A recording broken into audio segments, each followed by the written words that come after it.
This is Atomic Shinobi and today I'm going to narrate fourth part of What If Naruto Was Trained by an Assassin. If you enjoyed this video, please like, share and subscribe to this channel. Now wasting no more time, let's start the story. Silently, Sarutobi examined the stack of folders in front of him. Inside were notes on academy students about to graduate. He sighed deeply as his eyes lingered on Naruto's folder. As an assassin and a Konoha shinobi, the boy had accepted the mission, though he still felt bad about what the boy had to go through the night before. All he could do was hope that the boy's situation improved with time. Naruto received payment informally for finishing a B-ranked mission, while Mizuki was reported as a traitor who had been eliminated. But for the time being, Sarutobi had another thing on his mind. Now was the time to organize the graduating class into groups. His secretary opened his office door, and he looked up. "The Junin you requested are here, Hokage." "Sama," she replied. Sarutobi said, "Ah, please send them in." With a nod, the secretary moved to one side, letting the Junin in before shutting the door. Kakashi was surprisingly early, even though he was still deeply engrossed in his book. Anko was rolling her eyes next to him.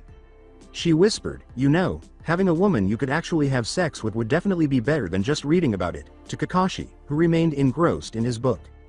With an angry glare in Anko's direction, he asked, "Anko-san, are you propositioning me?" Sarutobi interrupted her as she was about to speak. "Enough please. Let's get down to business, shall we?" he responded. He gestured to the 12 folders in front of him, and the 4 Junin who were there stood at attention. "I want each of you to tell me the genin you want for your team, and why. Afterwards, I shall judge whether the teams you've asked for are the best, or if alterations need to be made." "Genma-san, you first," said the man. With his headband worn like a reverse bandana with a metal plate in back and a knot in front, Genma Shiranui, a Junin with shoulder-length brown hair and brown eyes, carefully extracted the senbon from his mouth using a toothpick. "I request Manabu Akamon, Fuki, and Genai. From what I saw, their overall skills best mesh with each other, and don't really complement any of the other Genin's skills or abilities. I also feel that I can offer more to them since they are civilian-born students than I can offer to any of the clan-based graduates." Sarutobi gave a quiet nod. He jotted down the details on a piece of paper and said, "I see then," before continuing. "Asuma, which students do you think you'd like to teach?" he inquired. Hiruzen Sarutobi's son was Asuma Sarutobi. He was formerly one of the 12 Ninja Guardians, a group of 12 ninjas who had vowed to defend the daimyo. He was a Junin of Konoha. He had switched to wearing a sash with the fire kanji over his regular Konoha Junin pants. Like his father, he smoked a pipe and had spiky black hair and a beard. He also frequently smoked a cigarette. Now he withdrew it from his mouth and released a waft of smoke. "I request Ino Yamanaka, Shoji Akamichi, and Shikamaru Nara. I believe I can shape them into an even better version of their father's team by offering to them new options and jutsu, helping them study their father's techniques and missions, and how to improve on what their clan's abilities and how they work together," he stated. Sarutobi simply nodded before giving Anko a quick glance. "Anko Midarashi, what team do you want?" he inquired. She said, "I would like Naruto Uzumaki, Hinata Midarashi, and Ino Yamanaka," which caused Sarutobi to raise an eyebrow and Asuma to blink in surprise. Hinata and Naruto have already been training together, and their teamwork is above anyone else's. They both were among the best in the stealth and assassination portion of the exam, while Naruto was better in the taijutsu portion and Hinata in the ranged weapon portion of the exam. Adding in Ino's abilities from her clan, you have the perfect setup for a team specializing in infiltration and assassination. Ino's knowledge of flowers and plants can also easily translate to her being able to utilize poison and medicinal herbs." "I see," Sarutobi mutely uttered. "And why should you be allowed to have Ino instead of Asuma-san?" he inquired. With all due respect to Asuma-san, trying to recreate or improve upon a team that already has existed is a bad idea. Other villages will also have been studying the methods of the Ino Shika Sho combination, trying to find ways to defeat them. If any of them have found ways, and they've taught it to their shinobi, then Ino, Shikamaru, and Shoji would find themselves at a disadvantage against enemy shinobi.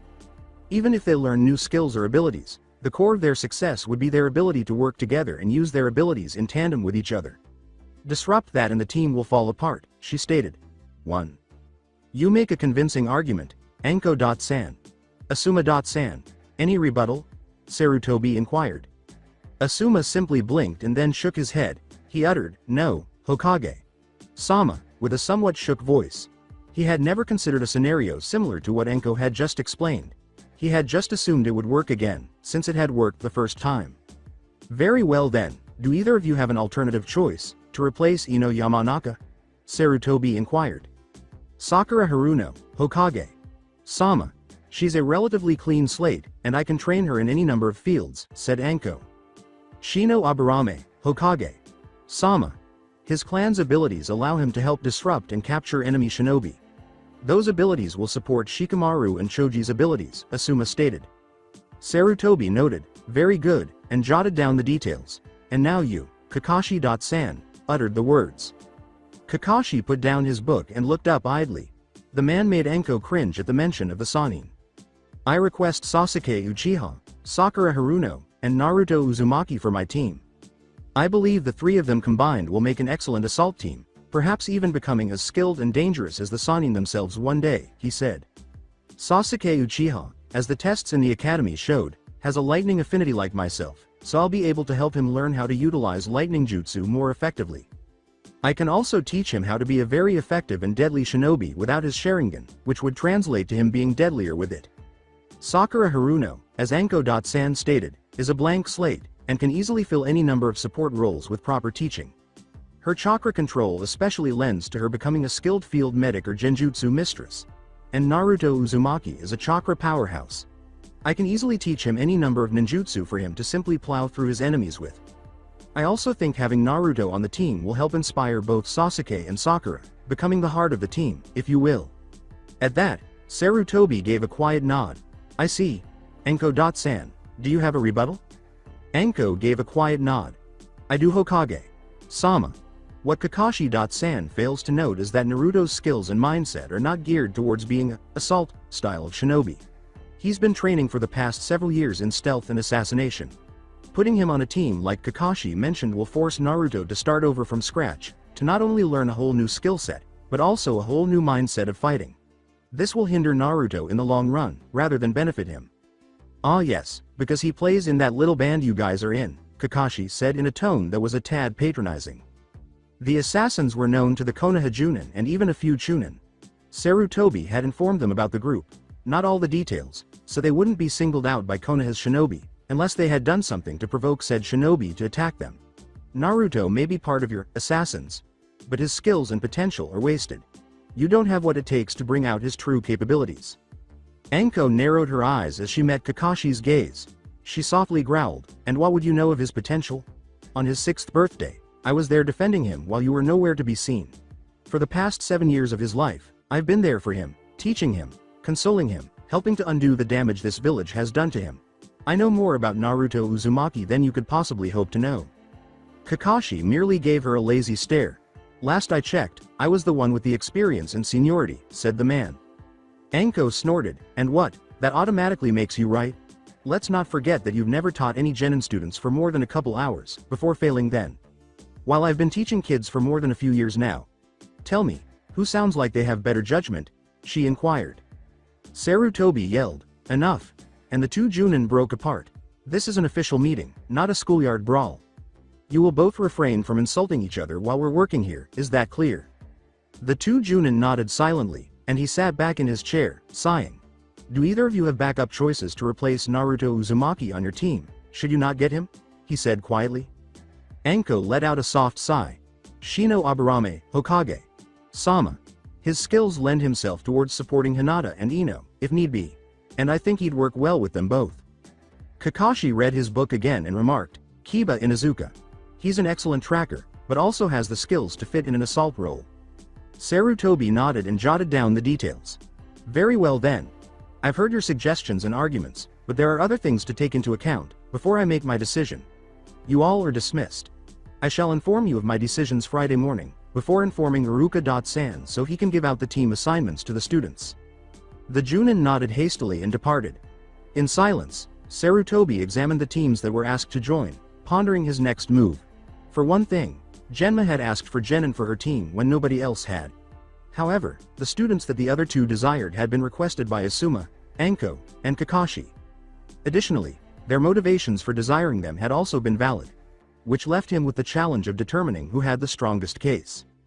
Asuma's suggestion to try to create a more advanced version of the Ino Shika Cho team was a good one, but Anko's counter-argument exposed the main weakness in that plan. Anko's team request would result in an extremely lethal strike team that could hit important enemy targets and gather important intelligence. However, Kakashi had also made a valid point about Naruto developing into a formidable ninjutsu practitioner. Kakashi had made a valid point when he said that his group could form a formidable assault team that, given the correct circumstances and training, could even compete with the Sannin. However, Anko had also made a valid point about Naruto, pointing out that the youngster would ultimately be hampered by having to start over. Frankly speaking, he wasn't overly enthusiastic about recreating the scene. In his pursuit of immortality, Orochimaru had turned into a monster and a traitor, testing the limits of humanity. Suande Senju had turned into an inebriated gambler, leaving Konoha behind to travel the world and put his past hurts behind him. Sarutobi chuckled softly at the irony. Jiraiya was the only one of them who was still an active shinobi of Konoha. Compared to the prodigy or the clan heiress, the dead last had shown to be more devoted and faithful to Konoha. Sarutobi started going through each of these students' folders one by one. If he had to make these decisions, he had to make the best decision he possibly could. That evening, at Assassin Warehouse, standing at the doorway leading to the assassin's conference room, Naruto drew a tremulous breath. Tomo was sitting calmly by his side, staring up at Naruto with his tail wagging. The young fox kid had come of age now, though inexplicably at a slower rate than one would expect for a fox. Though there had been no indications to date that Tomo could use chakra, Anko and Yugito had speculated that the young fox might be able to use it, much like the dogs of the Inuzuka clan, and that this would explain why the young fox's growth rate was being slowed down by the chakra. With a simple smile, Naruto bent down to give Tomo a quick pet before getting back up and adjusting his new assassin attire. He had designed it several months prior, and Anko had taken it to be manufactured after obtaining his measurements because he was having issues with certain store owners and other things. Since he was still a civilian and not yet a shinobi, most store owners gave him lower quality material instead of refusing to provide their services. But because Anko was a shinobi, he was able to finish the outfit and use high-quality materials. Now, Naruto was dressed in a long, sleeved shirt and matching pants in a dark navy blue color, with black zori covering his feet and bandages around his ankles. His forearms were fully encased in fingerless gloves and protected by two concealed blade bracers. He wore a pair of leather greaves that had hardened on his shins. His assassin robe, more like a coat, covered this. Naruto made the decision that, similar to his father Minato Namikaze, he desired a personalized haori. But Naruto's haori was a dull black, almost charcoal in color, and it had a peaked assassin hood instead of a high collar, unlike his father's white and red high-collared haori. Dark, dull orange stripes ran down the front of the haori from his lapels to almost the bottom, where the orange border tapered towards the coat's vertical edge. Additionally, there were two thin orange lines that extended from his lapels over his shoulders, down his back, over his shoulder blades, and ended at a split in the back of the haori that made movement easier. The top of the split was where the two orange lines met, and then they followed the edges all the way down to the haori's bottom edge. There was an orange cuff at the end of each of the haori's two short sleeves. He wore an orange sash around his waist to cover this coat, and he wore his supply belt with the assassin emblem-shaped belt buckle over it. In addition, he wore a second leather belt that crossed his back, went across his right shoulder, and then down to his left hip. His ninjutsu scabbard and the sling for the crossbow he had received from Gonzo. A specially made crossbow with collapsible bow blades that make it easier to carry and stow away, were fastened to the second belt. Finally, because his defense was lower on the left side, he had a hardened leather pauldron fastened to the left shoulder of his haori to protect it, too. He stood up slowly and adjusted the headband to fit over his forehead. In keeping with his attire, he had swapped out the thicker blue cloth strap for a thinner black one. After that, he raised his hood, casting a shadow over his face. He took a deep breath and walked into the hall, Tomo trotting behind him. Anko, Yugito, Hinata, and Kaseki were arranged two to a side on either side of the central walkway. Now that Kaseki was a fully ranked assassin, he was dressed in a dark blue, sleeveless assassin robe fastened at the front with multiple tiny clasps. She had a black kunoichi boot and black shorts on underneath her robe skirt, along with a mesh armored shirt with short sleeves. In addition, she wore a black sash around her waist, a single hidden blade bracer with a poison blade and dart attachment on her left arm, a supply belt with an assassin emblem belt buckle over it, and a twin tanto fastened to her back. With the four girls facing the aisle, Naruto moved slowly forward. They turned to face forward as he passed them, and Naruto stood in front of Raphael, bowing and putting his left hand over his chest. "Guide," he uttered. Raphael gave a quiet smile. Naruto Uzumaki, recruit of the Konoha Assassin Brotherhood. You stand before your sisters and brother, an example to them. You have completed your training and now stand ready to join the ranks of the assassins as a full member. Do you swear to uphold the tenets and axiom of our creed? After a short while, Naruto nodded. I swear, mentor, he uttered. He said, then please join me, and Naruto moved up to stand beside him. Raphael spread his hands and turned to face the brazier. La Shea Wakiun Moutlak Bail Kulun Momkine. The wisdom of our creed is revealed through these words. Where other men blindly follow the truth, remember. With a tone of, nothing is true, Anko, Yugito, Kaseki, and Hinata spoke. Where other men are limited by morality or law, remember. Everything is permitted. Raphael took off the ring tongs as Naruto slowly extended his left hand and extended his ring finger. The heated tongs clamped around Naruto's finger, scorching the flesh and leaving a scar. Naruto winced in pain. After Raphael took away the tongs, Naruto bit his lip and examined the scars surrounding his finger, feeling a silent sense of gratitude for having persuaded the Kyuubi not to heal it. In the meantime, Raphael replaced the tongs in the brazier. Then he turned back to face the other assassins. We work in the darkness, to serve the light, he said. We identify as assassins. Naruto ascended the ladder at Raphael's signal, and he looked down at the hay cart below. He took a deep breath before stepping out onto the platform and slowly jumping off it. As he did so, the wind rustled his coat and air as he landed in the hay cart. He then slowly hopped out and looked up to see Raphael grinning down at him, saying, Welcome to the Brotherhood, Naruto Uzumaki. Finally made it Gaki, Naruto exclaimed as he entered the warehouse, only to have Anko grab him in a headlock, pull his hood down, and noogie him. As he struggled in her arms, she grinned and said, Nay. Chan, give up, as Tomo barked and hopped around Anko a little, tail wagging. Naruto protested, wriggling in her grasp and eventually escaping. Well done brother, Yugito smiled softly, shaking Naruto's hand as he broke free from Anko's hold. Hinata smiled, giving Naruto a congrats hug before heading out of Kaseki. Since they are members of the same clan, Kaseki was always a little uncomfortable around Naruto. This was mostly because one of her clansmen had attempted to kill him, forcing Naruto to kill the man in retaliation.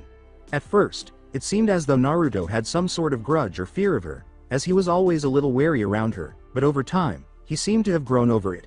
Now, she smiled and bowed her head, saying, Congratulations. Naruto grinned back and said, Thank you Kaseki-san, as Raphael joined them. Naruto, congratulations are definitely in order. You've attained the status of complete assassin. Having said that, don't think you can unwind. Let's celebrate for now, but there's still a lot you can learn, Raphael said. I understand, mentor, Naruto smiled and nodded as Anko applauded. Tango time. While everyone else just started to perspire, she yelled and hurried to a table that held some snacks and beverages.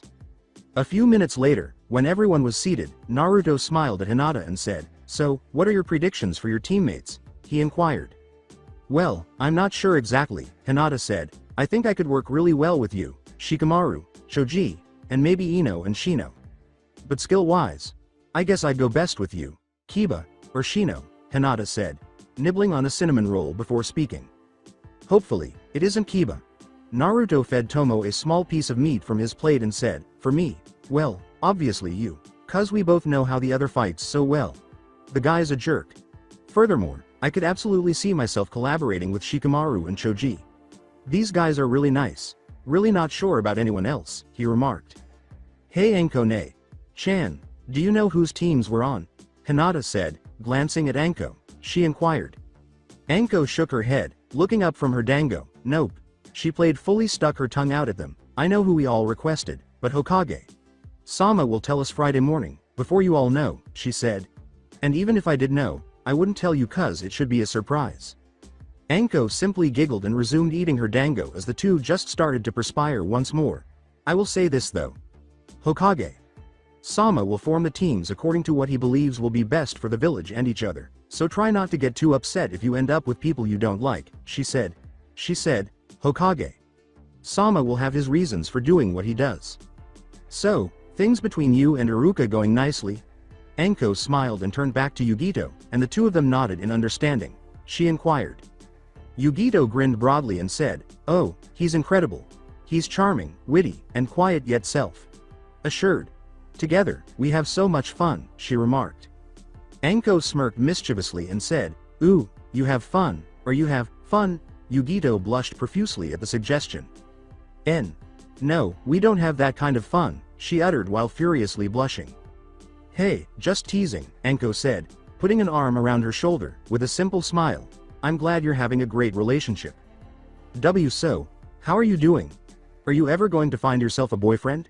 Yugito inquired. She inquired, causing Anko to blush slightly. You're familiar with me, hee. I'm too fond of my freedom, Anko remarked. Want to play the field? Besides, what guy could handle this? She smiled as she posed the question. I can come up with one. And he's in the building, too, Kaseki said, grinning a little, making Anko's blush deeper. Raphael, what? No, come on now. Anko responded. He's far too busy to worry about things like that, and who says I even like him that way, or he likes me that way? You could always ask him out, Yugito shrugged. Let's see how it goes, perhaps just as friends. As for me, I think I'm going to head home, she said, yawning a little. I've had a long day, she remarked. Anko replied, same here. Hey Haim. All set to go? Anko yelled to Hinata, who raised her head. She turned to face Naruto and gasped, oh, before I go, I almost forgot, taking a small package out of one of her pockets. I actually just finished this today, and… Well here, she said, blushing a little. Oh I guess so, she said, enjoying her conversation with Naruto. Naruto blinked as he accepted the package and opened it, widening his eyes. Two folded pieces of cloth, when unfolded, showed an orange scarf and a tiny red cape with a hood that had 2 holes in it. 3. I had the idea that you could cover up your face and other features with that scarf. And to stay warm, she uttered. I also made Tomo's hood. They're like a circa congratulation present for joining the assassin order, Hinata remarked, blushing. Naruto smiled at her. It's amazing how these work. Where did you purchase them? After examining them, he inquired. She blushed and said, I actually knitted them myself. My mom taught me how as part of my education. Do you think they're good then? She inquired. I adore them. It's Naruto, hugging her, he said, putting his arms around her neck and smiling so he could pull the scarf up over his lower face. He knelt down excitedly for Tomo to smell the cape, not realizing that the hug had made Hinata blush more. He smiled as he put the cape on Tomo, putting his ears through the openings in the hood, and the young fox blinked and gave an adorable little sneeze, waggling his head, and then ran around in his new cape and hood. And he loves it too, he remarked as Tomo continued to run around joyfully and then jumped into Hinata's arms to lick her face. Hinata giggled and tried to hold on to him, but he quickly set her down and raced off again. I'm happy. She turned to blink as Naruto gave her a back hug. I wasn't sure if you'd like them, and I'm glad you do, she said. So? Why? Yeah, I guess I should get going, she said. Hinata, hello. With a soft but happy, thanks, for this, and for being my friend, he said, and Hinata just smiled and hugged his arms to her chest despite blushing. She gave him another smile and said, You're welcome, before he eventually let her go. She then turned to face Anko, who was grinning. Just shut up, the blushing, grin. Wearing X. Hyuga said as she walked past Anko. What, me? Wasn't going to say a thing, she exclaimed as she trailed Hinata out of the warehouse, her smile broadening. Naruto, who was blushing a little too, shook his head and turned to pick up his plate, blinking as Raphael moved next to him. He acknowledged that hugging Hinata felt good. How are you doing, Naruto? He questioned quietly. After giving him a quick glance, Naruto sighed and said, I'm okay. Really, I am. Mizuki was killed by something strange. But I'm alright, he remarked. That's good, Naruto. Raphael patted him on the shoulder while nodding. However, please come to me, Anko, Kaseki, or Yugito if you really need to talk to someone, he said. Yes, I will. He half smiled and said, thank you, Raphael. I think I'll head off to my apartment as well. I'm feeling a little drowsy. Good night everyone, Naruto said, grinning at Yugito, Kaseki, and Raphael as he gathered up Tomo. Until tomorrow, see you, he said as he left. After taking off Tomo's hood and getting him some water at his apartment, he sighed, got into his pajamas, and went to bed.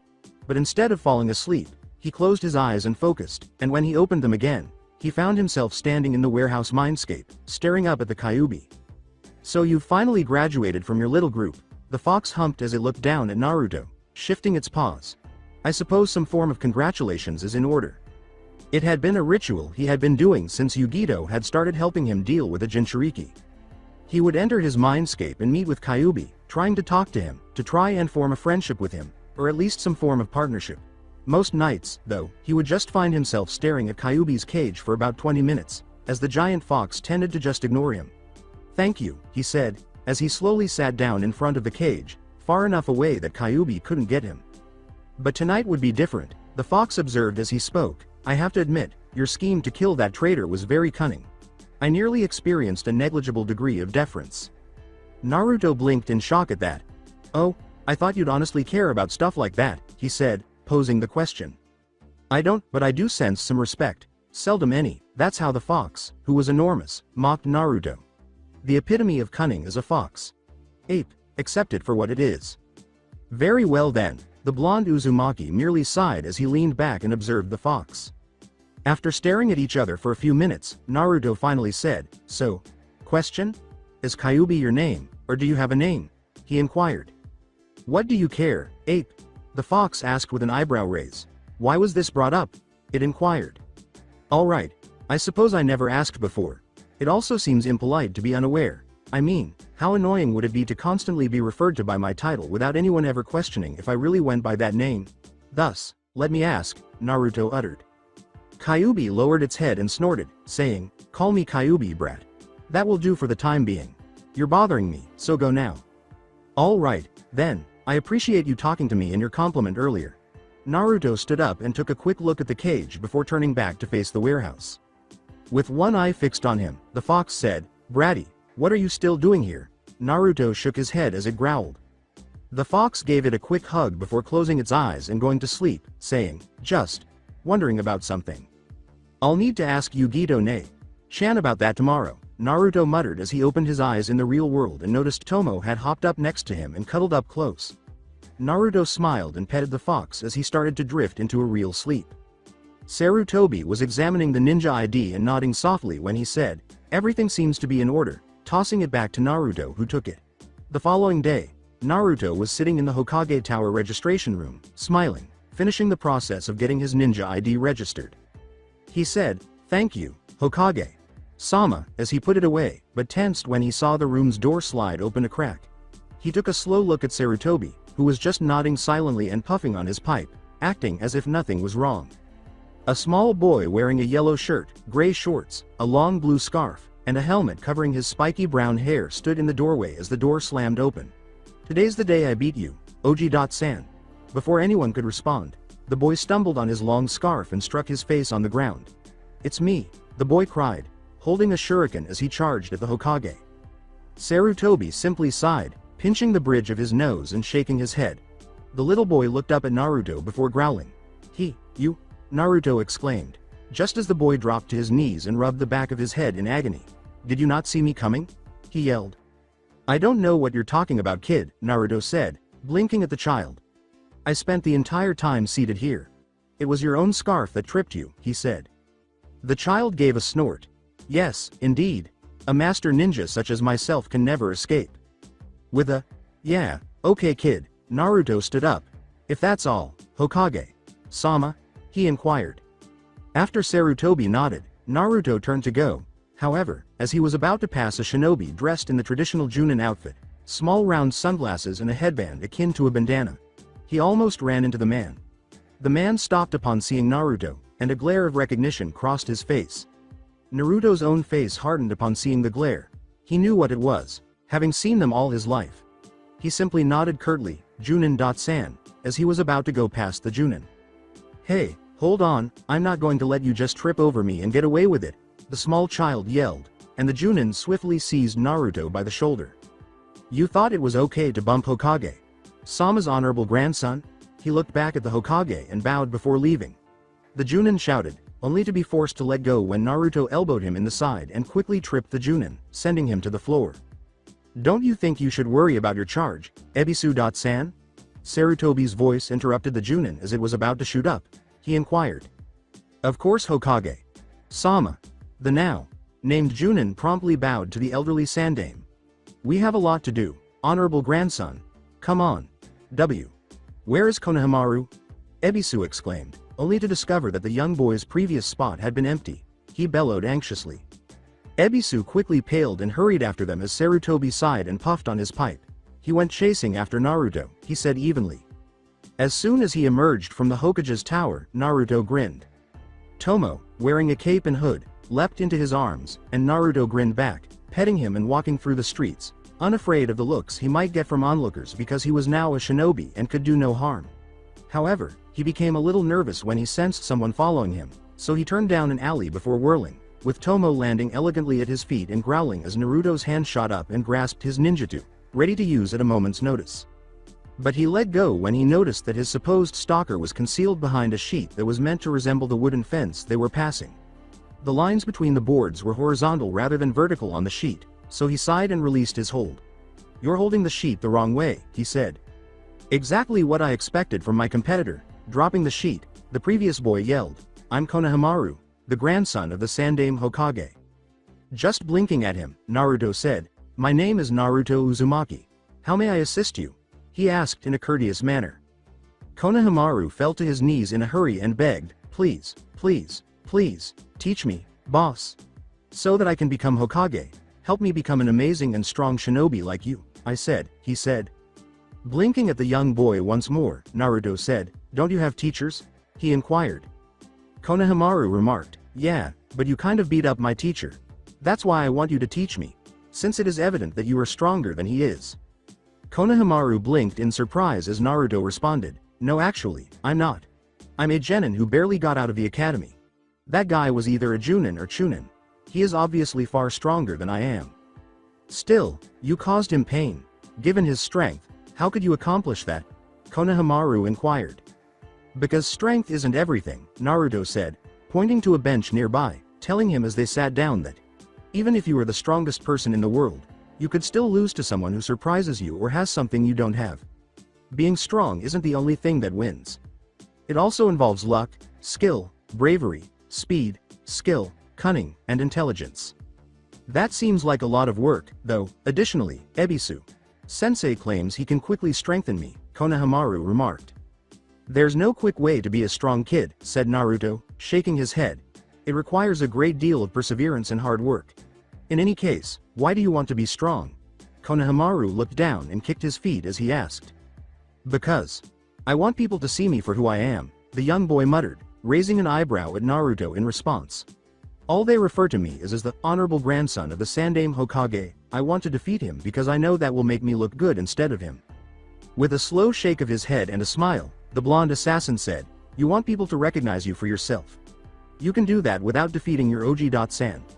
Konohamaru turned to face him. Ironic that he has so much in common with me, he thought to himself before continuing. How am I going to do that?" With eagerness, he asked, and Naruto simply grinned and placed a hand on his head. "You have to work for it, brat. If you want people to recognize you, it won't be easy.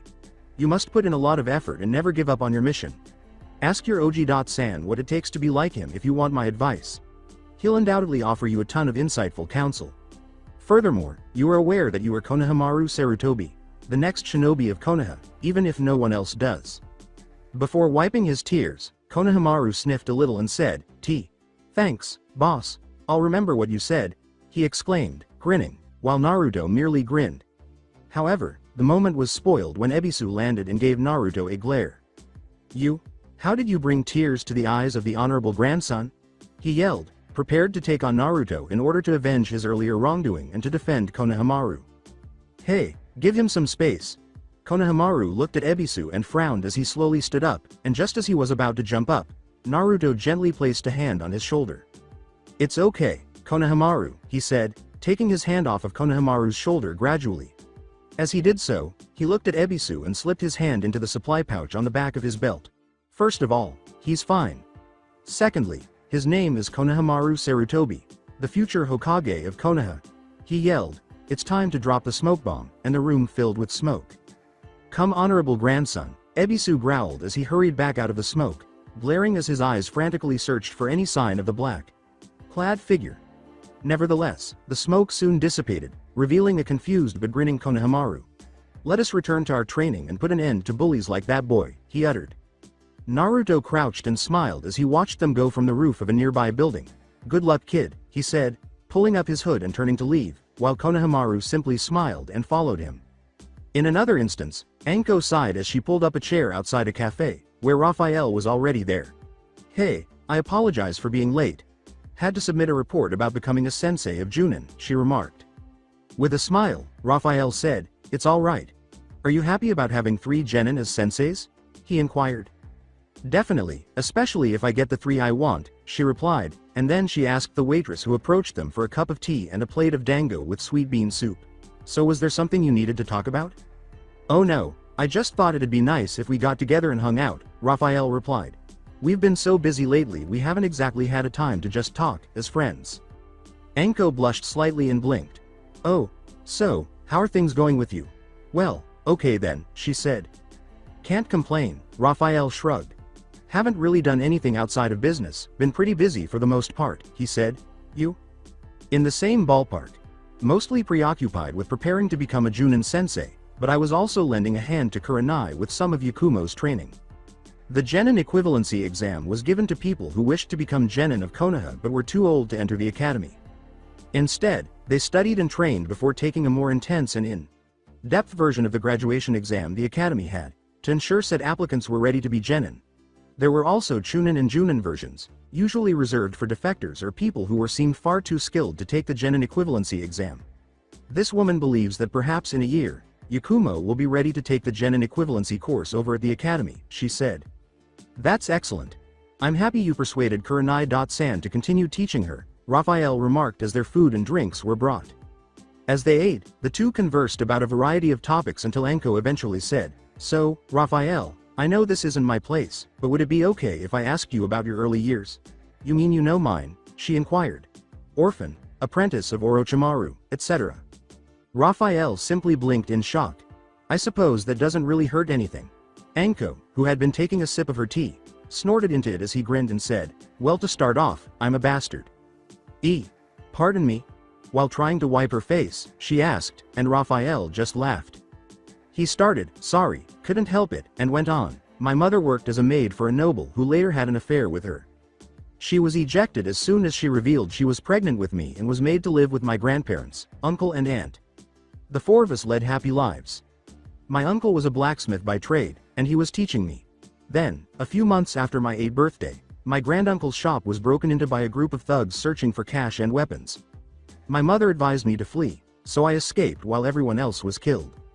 Anko touched his arm gently and said, "Raphael.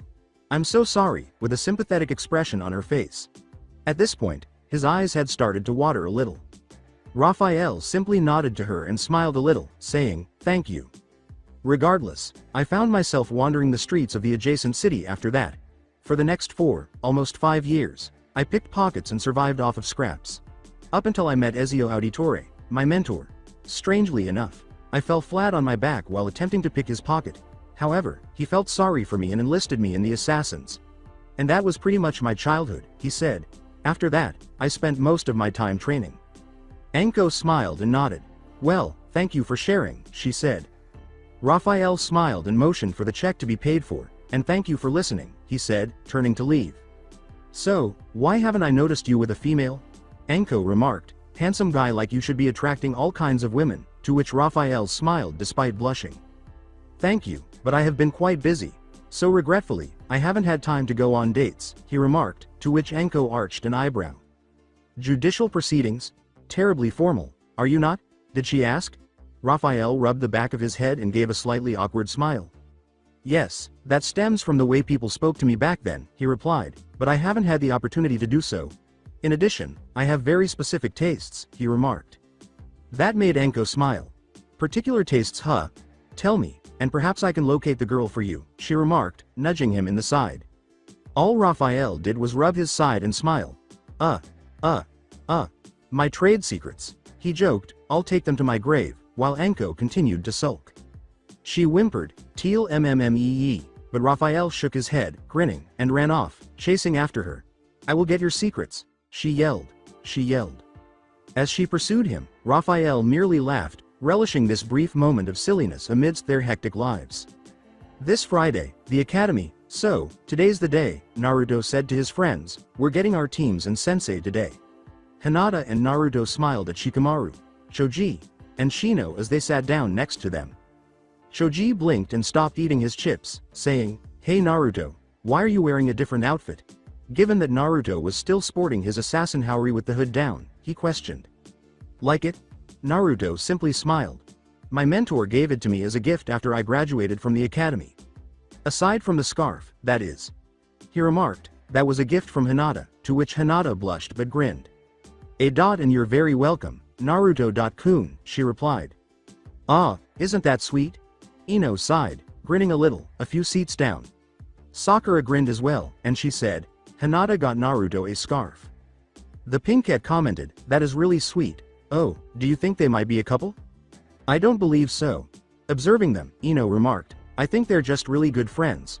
Otherwise, they might be holding hands, kissing, or doing something else." Sasuke rolled his eyes a little bit next to him. He knew all the students there were capable, but he really wanted teammates who would be strong and skilled and wouldn't hold him back. He had been waiting for this day for far too long. It didn't matter if they were a couple or not.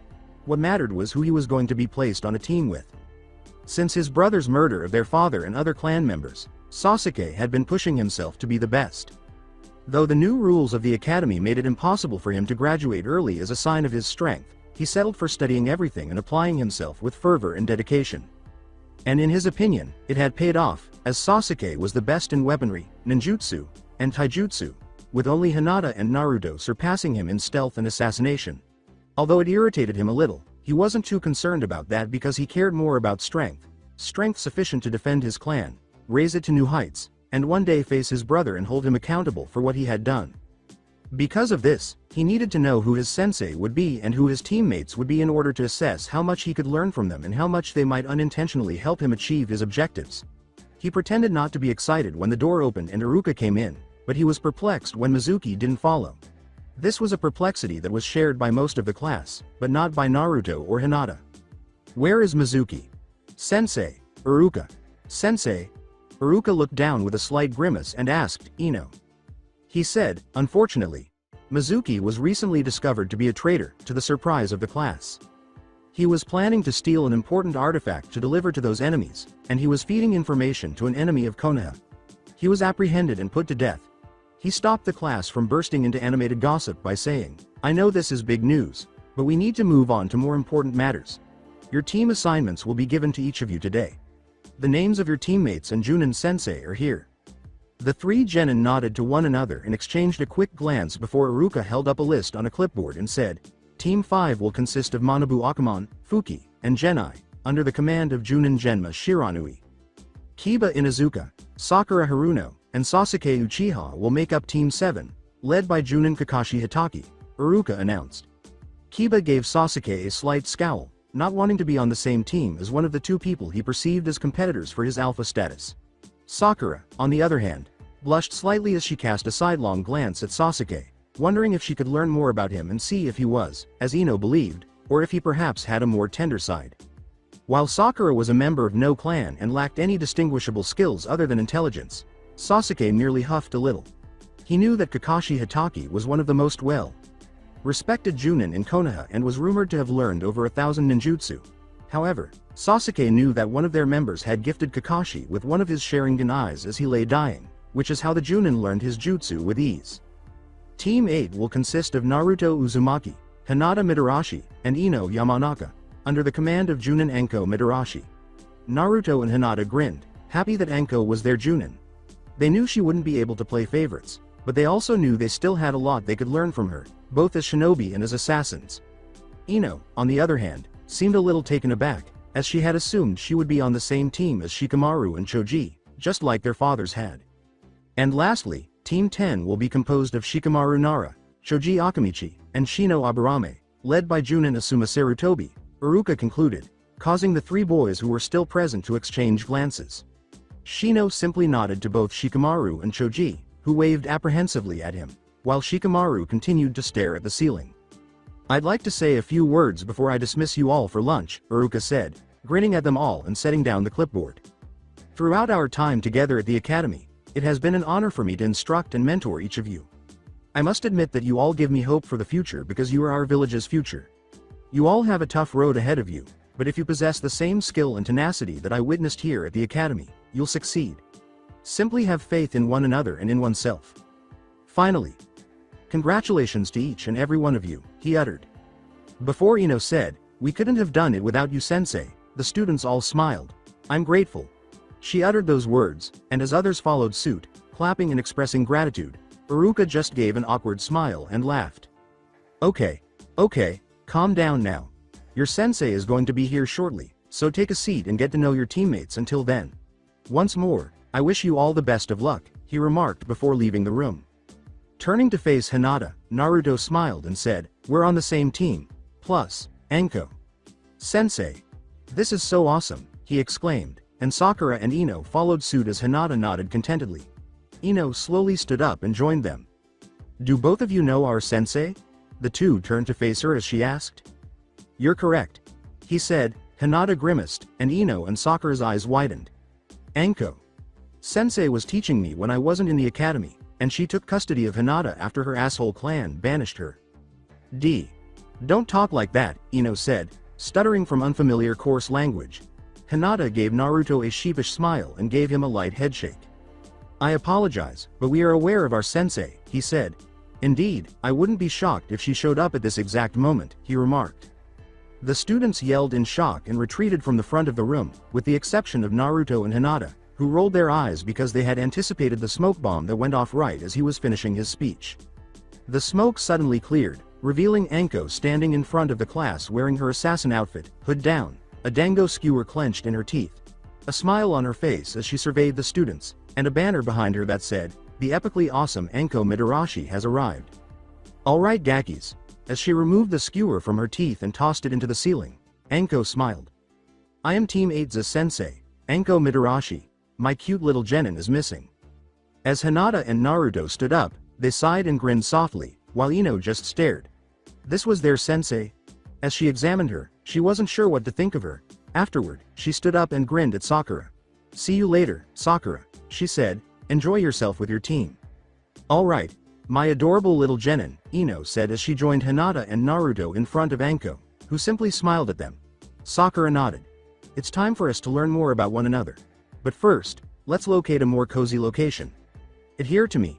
The three girls blinked and followed suit, leaving the other confused students behind as she turned to shoot out one of the classroom windows. As Anko was getting a couple of skewers from a small dango stand, the three genin from Team 8 soon joined her outside. Alright, she said.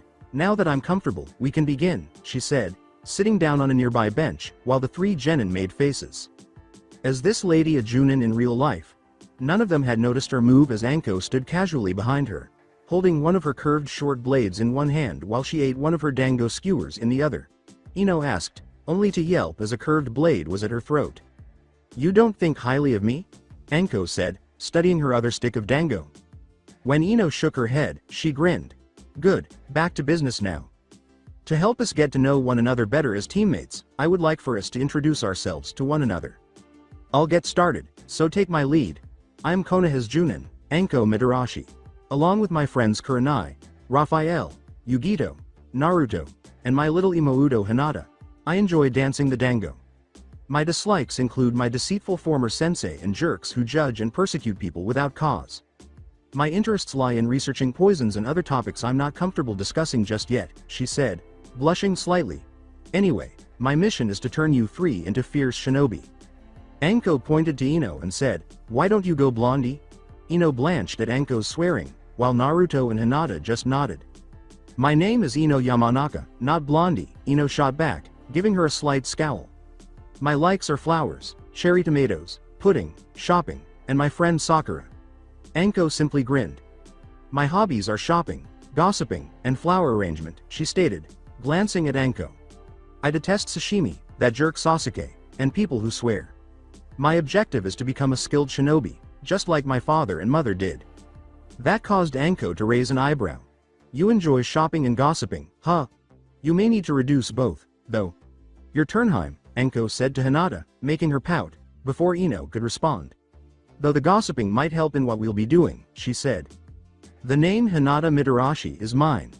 My favorite things are zenzai, cinnamon rolls, Anko, my nay, Chan, and Naruto, my best friend. Shellfish and most of my former clan are things I detest. Archery and flower pressing are two of my pastimes. She grinned at Anko and Naruto's smiles, and my goal is to become a truly strong kunoichi and prove my former clan was wrong about me.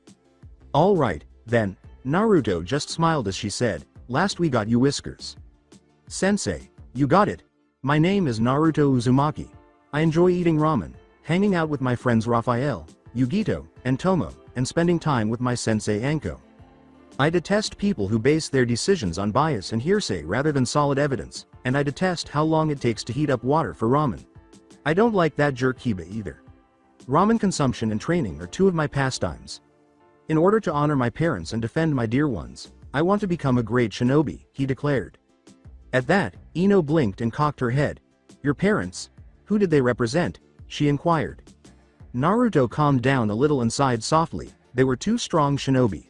I'm limited to what I can say, though. Not yet, anyhow, he remarked. With a pout, Ino was now really curious, but Anko interrupted her, saying, well, now that we've introduced ourselves, unfortunately, it's time for bad news. Not all of you are truly genin just yet.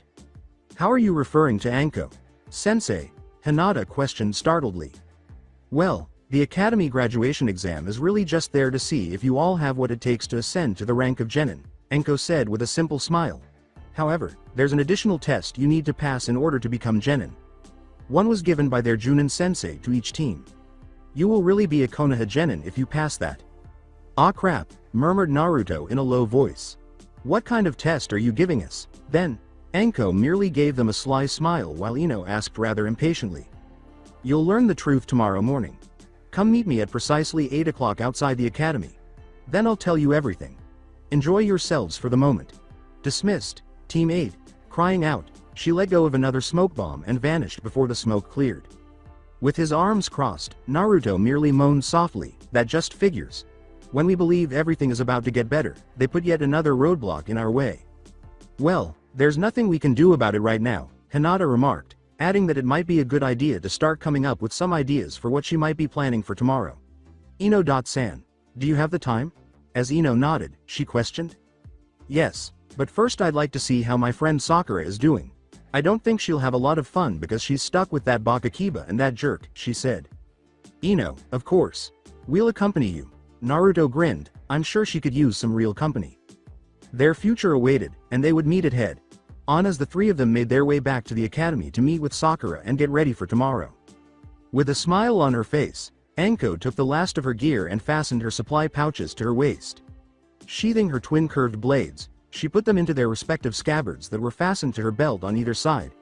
She would be administering her team's test in 10 minutes or so, and she suspected it would be ideal for evaluating not only her team's collaboration skills but also their capacity to perform the role for which the team was designed. With her back to the door, she prepared to leave. It was time for Hinata to join Naruto and Ino at the academy, as she had already left to go meet them there. When she opened the door, the person on the other side made her unhappy and made her frown. She yelled, Hitaki? What do you want? Kakashi was reading his Icha Icha book while propped up against the walkway rail. With one lethargic glance, he looked up before putting his book down. Calmly, Midarashi, I need to talk to you, he said. With a sigh, Anko shut and locked her door. Another time. Unlike you, I actually intend to be on time meeting my team, she replied. Kakashi firmly said, no, now, and moved to block her path to the stairs below. I need to convince Hokage Sama to trade Naruto for Kiba. You know he's better suited for my team. Anko questioned, arms crossed in annoyance. Oh, get your masked head out of your asshole already, Kakashi. Are you saying you know better than Hokage? Sama? Hokage. Sama listened to our arguments, he studied their files, and he made his choice. End of discussion. Kakashi remarked, Anko, see reason. Naruto is an important asset to the village. He needs to be trained by an experienced shinobi who can rein him in, and who can bring out his true potential. That is something I can do far better than you. I was the student of the Yondaime Hokage, Kakashi stated, only for Anko to scoff. And that automatically makes you qualified. Get it through your scarecrow brain, Kakashi, you lost. Hokage. Sama chose me, because I don't view him as an asset, I view him as a fellow human and shinobi. And while I may not know as many ninjutsu as you do, I can still teach him ninjutsu that will be useful to him. as well as teach him how to be a skilled assassin and infiltration expert. And lastly, where in the hell do you get off saying he needs to be reined in? He's a lot more mature than that dog boy you have on your team. Now get out of my way. I have a genin test to administer, Anko continued, pushing past Kakashi. The Junin Cyclops glared behind Anko. After saying, "Mark my words, Anko, this is not over," he vanished in a shunshin. Anko simply growled, her mood slightly lifted but not completely destroyed. When Sarutobi told them of their team assignments the previous morning, Kakashi had become quite agitated. Although he had persuaded Sarutobi to change his mind, the Hokage had not wavered, insisting that the teams were assembled in a way that would best serve the village.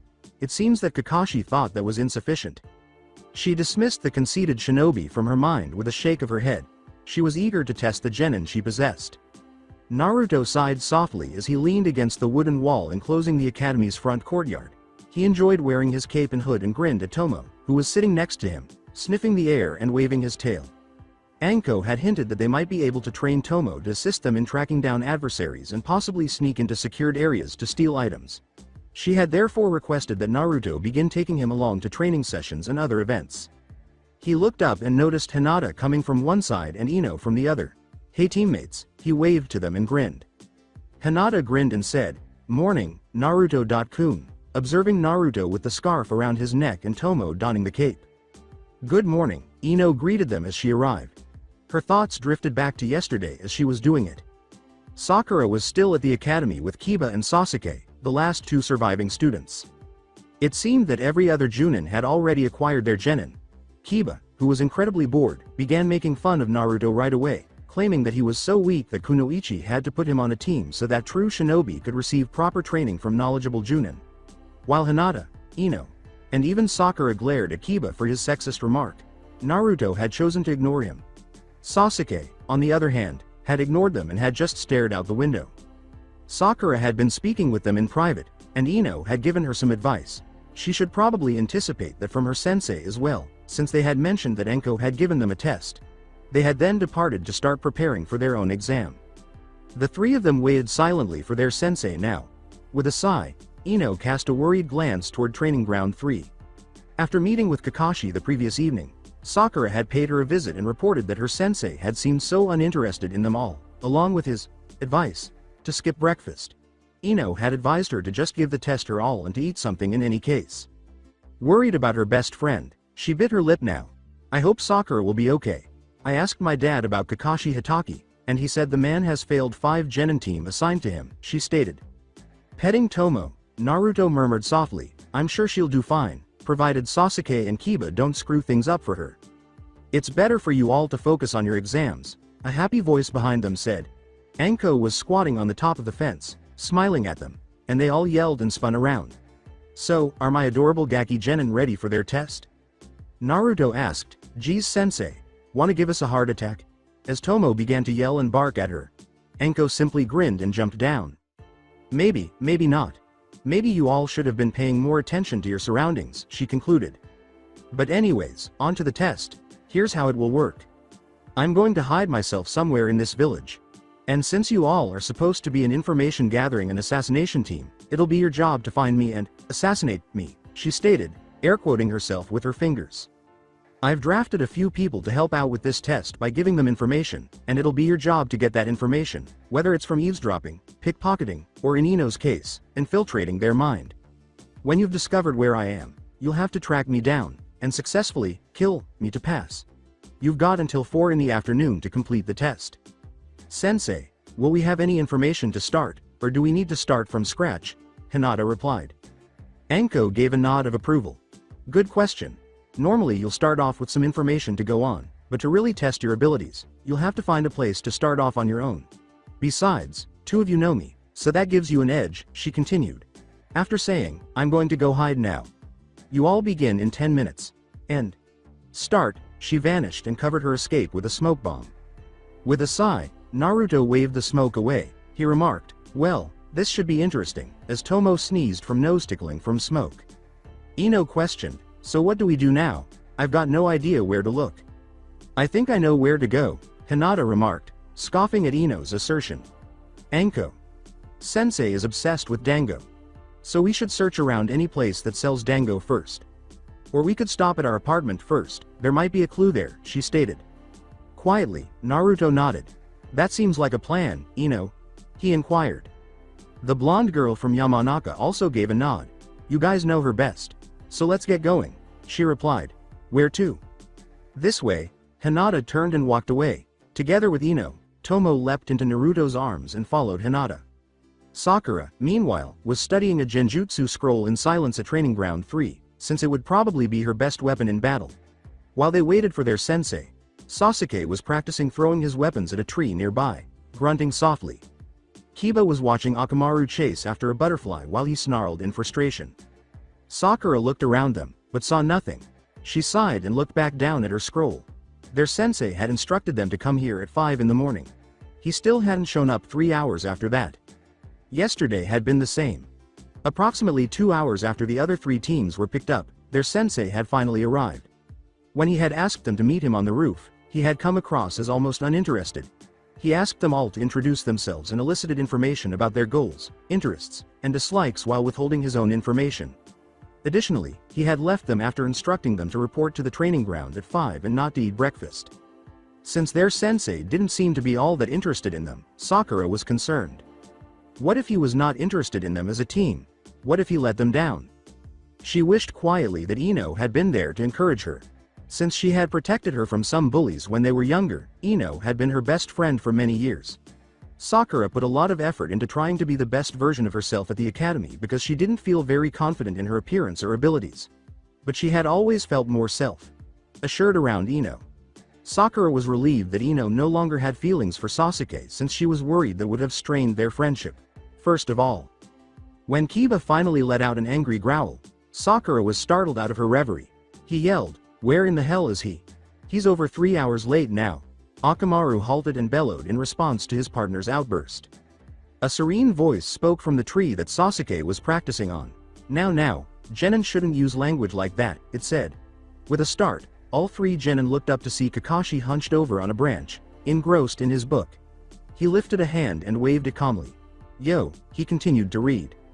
Kiba yelled, "You're late," as Kakashi leapt down next to a nearby stump. Kakashi put his book away and produced a clock, 2 bells, and 3 bento boxes. "Sorry, but a little old lady needed my help crossing the street, and then a black cat crossed my path, so I had to backtrack and I ended up getting lost on the road to life," he said. He tacked the bells to his belt and set the alarm on the clock. "Now, on to the test. You all need to get bell from me before noon today," he declared. Sakura remarked, "But sensei, there are only 2 bells. How are we each supposed to get one?" "Ah, that's exactly it. You're not." Kakashi grinned at them while closing the one eye that was visible. He pointed to the training posts and said, "In actuality, only 2 of you will be able to get bells, with the third being tied up to one of those over there. Whoever gets the bells will also get lunch, while the third person doesn't get anything. And, whoever gets the bells passes, while the failing genin goes back to the academy." The genin's 3 eyes widened, then Sasuke and Kiba's eyes narrowed, as if they were prepared to move. Sakura, though, appeared perplexed by this. "But sensei, that doesn't make sense. Why would they assign us to 3 genin cells if only 2 of us can pass this? And the academy emphasized teamwork. Wouldn't that mean?" she said only to be interrupted. Saying, "That was the academy, Sakura. This is the real world," Kakashi abruptly interrupted. However, he secretly harbored a modicum of respect for Sakura because she was headed in the right direction. It would now be interesting to see if she would cling to that idea or discard it. "You'll need to come at me with the intent to kill if you want these bells. Is everyone ready?" he inquired. He grinned when they all nodded. He said, "Then go," as they vanished. Once more, he took out his book and settled down to read while he waited for them to begin their plans. After the neighboring Dango stands proved to be a bust, the 3 members of Team 8 left Anko and Hinata's apartment across town. Hinata was examining a brief message they had discovered on the kitchen table. This is a note about her getting Raphael.san, Yugito.san, and Kaseki.san in on her test, she explained. "So obviously if we run into them, we might get more information on where Anko Sensei is. Why would she leave that out though? And who are Raphael.san and Kaseki.san? Ino pondered. Although she didn't know them, she was aware of Yugito since she had occasionally seen her with Iruka. Hinata was using her Byakugan to survey the area when Naruto responded on her behalf. Likely it's part of the test. She's simply imitating a target, leaving out information that we can use against them.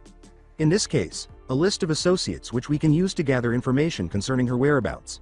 As for who Raphael.san and Kaseki.san are, they're friends, and people who helped train me and Hinata. Hinata turned off her Byakugan and remarked, I don't see any of them nearby. So, I guess we'll need to track them down first. This does seem awfully complicated for a test, Ino stated. How are we supposed to find them? Well, think of it as practice for when we have to do it in real life, Hinata stated. After all, this is exactly what we'll need to do if we're ever assigned these kinds of missions.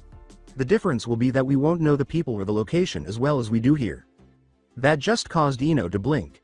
You know, you two sound awfully experienced at this, she remarked with a hint of mistrust. Naruto and Hinata exchanged anxious looks. Naruto said, well, we do have some practice, but we can't talk about it before bringing up another topic. I think we should maybe look for Yugito.san first. She'll probably be hanging out with Iruka, since he won't be as busy now that classes are over. With a nod, the two girls turned to return to the academy. When she arrived, Hinata used her Byakugan and then smiled subtly. Good call, Naruto. She's in our old classroom, talking with Iruka. Sensei, she replied. The three of them crouched down beneath an open window as they cautiously made their way to the classroom window. They listened quietly, hearing the murmur of voices inside. Yugito nodded as he sat at his desk, working on a few post-graduation reports. So Enko roped you into being part of her team's graduation test? Iruka asked. Oh, that's right. I'm just supposed to be going about my regular business around the village, and they have to try and find out from me where she is. Or where they can get more information, she replied, nodding and winking toward the window, where she could sense their presence because Matabi had enhanced her senses. All Iruka could do was smile and nod in agreement. Playing along, he said, well, I hope it doesn't interfere with our date later. Yugito simply smiled and decided to go easy on the kids in order to resume her relationship with her boyfriend. Oh, it won't, trust me. The test will almost be over by then. Besides, the only real information I have is that Raphael.san knows where Enko is, and Kaseki.san knows where Raphael is, she replied. Iruka asked, and where's Kaseki.san, if I may ask? Nearly chuckling, Yugito thought of the children straining to listen. I think she mentioned visiting Gonzo the blacksmith to get her swords sharpened. After that, she said she'd probably go to training ground 10 for practice. The genin hopefuls nodded to one another and disappeared, leaving Iruka and Yugito grinning and laughing shortly after. Yugito giggled softly as she wiped a few tears from her eyes, but stopped when Iruka said, I love your laugh. She blushed a little. She turned to face him, beaming, and climbed off his desk to sit on his lap. As Iruka softly put his arms around her, she asked, practically purring, is that so? What else do you love? He merely gave her a smile. Blinking in the meantime, Ino trailed behind Naruto and Hinata. Okay, who is this Gonzo guy? And how do you two know about him? She inquired. The two smiled sheepishly. With a gesture toward Hinata's scabbard weapons, Naruto remarked, well, he's a blacksmith. Likes to invent weapons and stuff. Like her bow and her sword. Gonzo.san made them. He makes really good quality work, so you should maybe check him out too. At that moment, Ino simply stopped, which also caused Naruto and Hinata to stop. Okay, this is too much of a coincidence. We're going to a blacksmith you two know about that Yugito.san and Enko Sensei also know about, to try and find someone you two know as well, to find out where a third person you two already know is. What is going on here? How do you two know all these people? She said with her arms folded. Silently, Naruto and Hinata exchanged glances. Finally, Hinata said, Ino. We don't know if we can really talk about it. It's not that we want to keep secrets from you. It's that, we just don't know if we can tell you. If we pass the test, you can ask Enko Sensei, and maybe she'll be able to tell you more. But please, don't ask us about this. For both our safety and your own, she stated, almost beseechingly. After observing them, Ino sighed. All right, I'll ask Enko Sensei, she stated with a small pout. She was not fond of ignorance. With a sigh of relief, Naruto and Hinata headed to Gonzo's blacksmith shop. Hinata activated her Byakugan once more after arriving. She's within there, she said. So how should we approach this? Well, I could use my Shintenshi no Jutsu, mind transfer, to get the info, Ino replied. Though I need a clear line of sight to do so, and if I miss, well, I'll be unconscious for several minutes. Naruto silently pondered while squinting at the forge. Sneaking into the building will be hard. Gonzo has one of those annoying bells above the door that rings whenever the door is opened. But Kaseki might not recognize you, Naruto stated. Why don't you head in there and try your luck? We'll stay out here to make sure she doesn't run off, said Naruto. After giving the blacksmith a quick look, Ino nodded and inhaled deeply. She tried to walk into the store with a casual demeanor. Hearing the door chime, Kaseki glanced up at the door. Then, her eyes narrowed as she saw Ino. Ino attempted to remain calm because she was afraid the Uchiha would discover why she was inside. Stealing a moment to pretend she was just perusing the merchandise, she started to look around in silence. Kaseki pivoted to face Gonzo once more, who had placed her blades on the desk. Here we are, all nice and sharpened. I also noticed they were started to weaken a bit, so I reinforced the blades. She asked, reaching for her wallet. Thanks. How much? At that moment, Ino took action. With a low squat, she linked her fingers so that Kaseki was framed inside of them and pointed at her. She muttered, Shintenshi no Jutsu, as her body sagged and Kaseki tensed up. Ino blinked, suddenly realizing she had entered Kaseki's mindscape and peering around what appeared to be a yard with a tree. She exclaimed, yes. Success, now where is that information? As Ino yelled and spun around, she saw Kaseki standing there with her arms crossed and an expression on her face that suggested she was a little upset. You know, I really hoped you three wouldn't go this route, voiced behind her. When Enko mentioned a Yamanaka was on her team, I was worried you might come in here. I'm sorry for doing this, but it is part of our test, Ino replied. Kaseki simply let out a sigh. I know, and I can't fault you for that. I guess Enko would be disappointed if you didn't use all your assets. Which is why I'm here, to make sure you get only what you need, she said while raising a scroll. She tossed it to Ino and said, this is the information you want. Take it. She smirked and said, and next time, try to look less like you're trying to look nonchalant. It gave you away. With a sheepish smile, Ino took hold of the scroll and began to read it. She nodded, bowing to Kaseki before vanishing. Kaseki turned and smothered a few tears as she left her mindscape, sighing and casting a sorrowful glance at the tree. With her mental energy flowing back into her body, Ino blinked awake in the real world. Kaseki relaxed, sighed, and gave Gonzo the money for her swords as she swiftly stood up and left. Ino smiled at her teammates outside. Raphael.san is in the market district, shopping for groceries. And he has a piece of paper with Anko Sensei's location on it, she continued. Perfect. We can use the market district to try and pickpocket him, and if that fails, Ino can try her jutsu on him too, Hinata replied. After that, the three left again. Sakura observed Kakashi reading his book while standing in the center of Training Ground 3 in silence. Her team's test was not going well. Shortly after their commencement, Kiba boldly charged Kakashi with the intention of stealing one of the bells. Using his partner Akamaru, who had somehow become a Kiba clone, he had attempted to double-team Kakashi by having the two attack together. After dodging them with ease, Kakashi vanished from sight too quickly for Sakura to notice, causing the two Kibas to collide and fall to the ground. Kakashi had appeared crouching behind him, and as one languidly stood up, he jammed his fingers into Kiba's rear and used chakra to launch the young Inuzuka into a nearby lake. Barking in alarm, Akamaru hurried to the lake after the other Kiba poofed into him. Later on, Sasuke had attempted to ring the bells. He had attacked Kakashi, initially employing taijutsu. When Sasuke threw a shuriken at a trap Kakashi had set, he realized Sasuke had been maneuvering him. Until then, Kakashi had held him off easily. Several kunai and shuriken had been hurled towards Kakashi at that point, smashing into the Junin. After initially being appalled, Sakura was relieved to see that Kakashi had used the Kawarimi no Jutsu as evidenced by his transformation into a log. But Sasuke had grunted in frustration and hurried back into the trees. Sakura had begun to reflect after realizing what had transpired. She simply couldn't make sense of it. These three were recent graduates. They could never hope to compete against an experienced Junin, particularly one. On .1. Working together was their best chance, but Kakashi had divided them. Why? For what reason? Sakura bit her lower lip now as she tried to come up with a strategy. There wasn't much time left, and she couldn't find her teammates. All she could think of was a low-ranked ninjutsu that she had discovered in the shinobi library, created by the renowned Jiraiya of the Sannin, called Toten no Jutsu. Transparency Jutsu. She could move around unnoticed and maybe get near enough to Kakashi to receive a bell. She executed the jutsu while silently going through the hand gestures. Looking down, she saw that her body had become transparent. She would have to move fast, but with caution. It was a low-ranked jutsu, but she lacked the reserves to hold it for very long. Stealthily and slowly, she started to approach Kakashi. Kakashi hunched over his book and evaluated his team in his head. Kiba and Sasuke had fulfilled their roles as predicted. Kiba was a brazen individual who often launched himself into fierce attacks. He was like most Inuzuka, particularly the men. In the meantime, Sasuke had demonstrated his exceptional skill, particularly for a genin.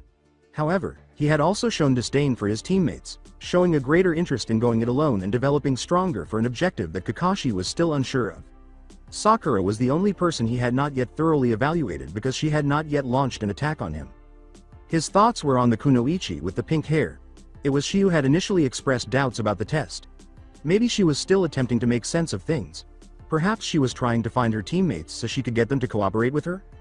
Sensing a presence behind him, he mentally tensed and grinned beneath his mask. It appeared that he had misjudged his kunoichi pupil. As the girl approached, Kakashi remained silent for a short while before answering. "Just because you've made yourself hard to see doesn't mean you're hard to hear," said the man. With a gasp, Sakura lost concentration on the jutsu, making it fail. Kakashi peered over his shoulder at her, clearly bored. "I applaud your attempt at stealthily retrieving a bell. Much better than the approach your teammates made. But I am a Junin for a reason," he stated. Sakura pulled out a kunai slowly. Taking hold of the kunai, she spoke bravely, Even still. I'm not going to back down," and began to circle him slowly. Gazing after her, Kakashi arched an eyebrow. "Is that so? You're not known for your combat skills. In the academy they were high enough to pass, but average in comparison to others. Your teammates are the better fighters, and they both failed to even touch me." Sakura said, "You're right, sensei. My skill wasn't in fighting," and then threw the kunai at him. With a slow tilt of his head, Kakashi lost sight of the kunai, but as soon as he heard it sever a rope, a flurry of shuriken and kunai fell upon him. He hurried forward, avoiding them, only to be confronted by 3 Sakuras who lunged towards him. With a sigh, he executed a swift roundhouse kick, only to be taken aback when his foot went through all 3, exposing them to be ordinary bunshin that dispelled. He then saw the cloaked figure rapidly approaching the area where the bells were on his left, and he quickly ducked to avoid Sakura's translucent grasping hand. Sakura knew her reserves were nearly depleted, so she panted and let go of the jutsu once more. Kakashi offered her a wink. "Well, I'll admit, you surprised me there," he replied. Panting, Sakura questioned, "Who said I was done?" With a blink, Kakashi saw something explode at his feet, sending up a billowing cloud of smoke. He leapt clear, thinking Sakura would dash into the smoke, but to his surprise, she was already in the air, reaching out to seize the bells. In fact, Kakashi had to exert some effort to stop her from reaching for the bells. He grabbed her outstretched arm and threw her to the ground. After barely getting to her feet, Sakura collapsed to one knee in exhaustion as Kakashi touched down. With a mix of resolve and disappointment, she looked up at him while Kakashi observed her. Before he could say anything, a tornado of claws tore through the space he had occupied, forcing him to duck to one side. Kakashi arched an eyebrow as Kiba landed in front of Sakura and Akamaru ran to join him. "Trying to take advantage of me being distracted?" he inquired. Just as Kiba was about to strike again with a soft growl, a massive fireball suddenly shot over his head in the direction of Kakashi. As Sasuke landed next to Kiba with his 2 kunai drawn and prepared for battle, Kakashi swiftly sidestepped and turned to face his squad. My, are you about to try and fight me together?" he responded. The alarm went off before any of them could respond, and Kakashi simply smiled at them. He said, "Whoops, seems too late." The trio of genin lowered their heads in dismay. Raphael, in the meantime, was stealthily perusing the market stalls, biding his time to see if Enko's genin squad could track him down and steal the note Enko had given him. With excitement for what her team would come up with, he smiled. He turned and started to leave the restroom, but as he turned to face someone, he grunted. Though he was able to stop the person from falling by quickly catching them, he was unable to stop the bag they were carrying from falling and spilling. The young woman he ran into exclaimed, "Oh no, my groceries." Raphael bent down to assist her in getting the groceries. While all of that was happening, a figure crept closer to Raphael through the crowd. They appeared to stop close to Raphael before continuing. Soon after, Raphael got to his feet and gave the young woman the bag while grinning at her. "Here you are. I hope nothing was damaged," he replied. She merely gave him a smile. She bowed and said, "Thank you." Raphael spoke up once more as she turned to leave. He grinned, "And tell Hinata she needs more practice with her pickpocketing. I still felt her grabbing the note, as the woman faltered and hurriedly departed. Hinata sighed nearby, listening to Raphael. I should have figured, the young woman remarked, joining Ino and her as they transformed into Naruto. All Ino did was blink at Naruto. She stated, you know, it's disturbing how well you portrayed being a woman, to which Naruto gave a sheepish smile in response. Well, it was a prank version of the henj I started working on, but then Anko, Sensei and Hinata Chan convinced me not to use it, so instead, I worked on making it more practical, he said, as Hinata began to read the note. So according to this, Anko Sensei is at the abandoned warehouses on the northern edge of the urban part of the village, Hinata replied quietly. So we should get going and scout it out. With a nod, Naruto and Ino left together, trailed by a giddy young fox. Returning to Training Ground 3, Kiba discovered that Sasuke and Sakura were seated in front of two other training logs, and he was tied to one of them. Their sensei stood before them, facing a massive rock monument that had numerous names engraved on it.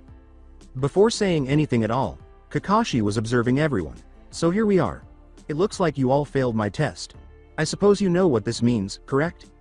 Sakura mutely remarked, you're going to send us back to the academy, and Kakashi grinned. Correct.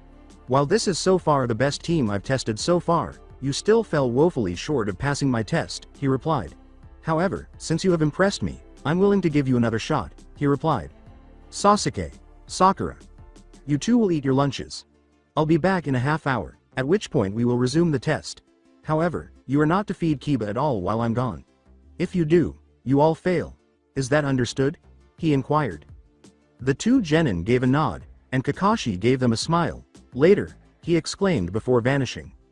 Kiba just sighed as she watched Sasuke and Sakura stealthily pick up their bento boxes and start eating. It took him a few moments to speak. So do you two have any ideas on how to beat him and get those bells? Sasuke put down his chopsticks for a while. I don't, he replied. I keep thinking back to my fight against him, and thinking what I could do different. And everything I think of ends up the same way. With him escaping or defeating me. Sakura said, glaring at the two boys, then maybe we should try and work together. I know what Kakashi Sensei said, but it still makes no sense to me. Why would the academy put so much focus on teamwork if it wasn't so important? I think Kakashi Sensei is maybe trying to deceive us, she replied. Kiba remarked, you know, she's got a point. I didn't honestly think of it at first, but what hope do any of us have by ourselves against a Junin? I feel pretty stupid now, for just rushing in and fighting him like that. Sasuke silently thought about the two of them. To be honest, he had been taken aback by Sakura's pursuit of Kakashi. She had exceeded his expectations in her skill level. If nothing else, maybe she wouldn't be as burdensome as he had initially assumed. If that's the case, do you suggest we work together as a team? If we do so, one of us will still fail if we get the bells, he stated. Sakura said, blushing slightly at the realization that Sasuke was actually speaking to her. I think right now we should worry more about getting the bells. We should worry about that when the time comes. He looked around and said, very well then, but if we're going to work as a team, we'll all need to be at full strength, before approaching Kiba. I don't think Sensei is here, so we should share some of our food with Kiba, to ensure he has energy for our second attempt. Kiba's gaze grew wide. You sure about that, man? Kakashi Sensei said we'd all fail if you fed me. It won't do us any good if you're too tired and hungry to fight, Sasuke replied. Sakura silently nodded, perceiving his words' wisdom. Kiba eventually nodded too, hunger rumbling in his belly. With a quiet gesture, Sakura picked up a ball of rice and gave it to Kiba using her chopsticks. However, as he was chewing, a puff of smoke burst in front of them, and an enraged Kakashi appeared. They cowered a little as Kakashi roared at them, what did I tell you? I told you not to feed him, yet you disobeyed my orders? Why? At last, Sasuke found the confidence to talk. If we didn't feed him, he wouldn't have the energy necessary to face you. He'd be a liability rather than an asset. And if we're going to pass your test, then we need to work together, he stated. Sakura mustered her own courage and nodded in agreement. The academy taught us to work together as a team and to never abandon our comrades. So that's what we're doing. Kiba continued, yeah, no one in the pack gets left behind, while Akamaru growled. So, is that your answer then? You disobeyed my orders for your teammate? He responded. He flashed an eye smile when they nodded. You pass, congratulations, he said. Before Kiba yelled, there was silence. What? Kakashi simply continued to smile. He said, you passed, and threw two kunai to sever Kiba's ropes. This whole time, I've been testing you to see if you could set aside your differences and work as a team to complete your objective. And you passed, being willing to fail to support your teammate. Sakura simply looked at him before everything made sense. So you intentionally set us against each other to see if we'd be selfish, or if we'd sacrifice for the good of the team. Pointing to the rock monument, he said, "Indeed. Do you see this monument behind me? This is the Konoha Memorial Monument. Here, it lists the names of brave Konoha shinobi who have sacrificed their lives for this village, going above and beyond the call of duty. These people live by a code that a friend taught me. Those who break the rules are trash, but those who abandon their friends are worse than trash." All three students nodded, and then Kiba broke the silence. "But sensei, why the deception then? If you wanted to test our teamwork, why set us against each other?" "For two reasons, Kiba. The first is you do not get the true measure of what people are willing to do for each other until you see what they are willing to sacrifice. Sure, you all can work together well enough under normal circumstances, but would any of you be willing to die for another of your teammates here? To take a fatal blow meant for them?" Kakashi responded. Kiba cast a doubtful glance down as Kakashi went on. "That is why I set you against each other, to see if you truly could sacrifice your future careers for each other. Besides, it was also to teach you a lesson about deception as well. A shinobi must be able to see underneath the underneath. You must be able to see through deception. And I must say, Sakura, you almost did so right from the beginning." Sakura smiled a little at his compliments, and Kakashi grinned back at them. "So now, Team 7 is an official Genin squad. Congratulations," he replied. Sakura grinned and Sasuke smirked as Kiba joyfully cheered. Kakashi just kept grinning in his eyes while he let out a small, inner sigh.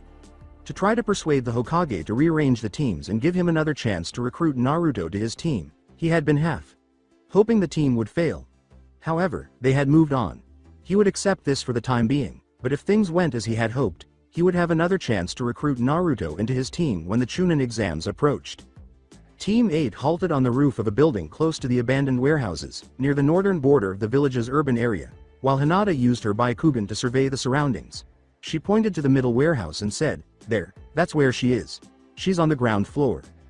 Naruto examined the storage facilities. "There are a few different ways we could approach. Through the roof, onto the rafters or second floor. Some of the holes in the walls could be used to slip through.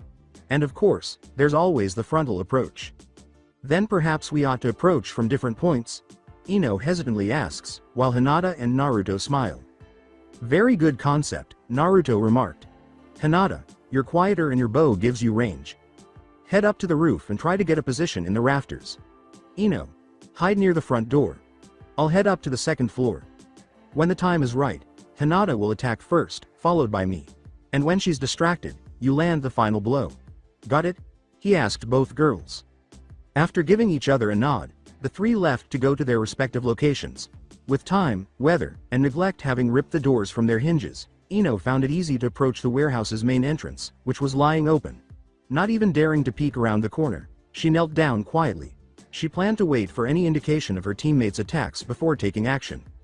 Using the tree-walking exercise he had learned in the academy to maintain footing, Naruto grunted softly as he used a few handholds in the damaged wall to climb up the side of the building.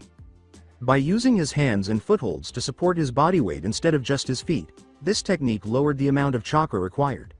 This method was great for stealth operations, but it was also slow and prevented the user from fighting, leaving them vulnerable for a short while in case they were discovered.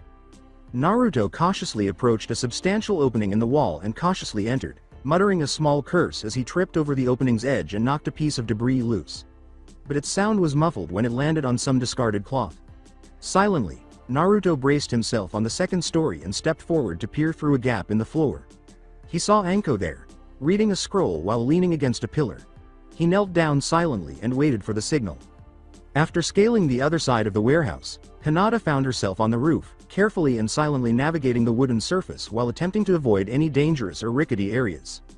Eventually, she reached a large enough hole in the roof to slide through, and she took a quick look below.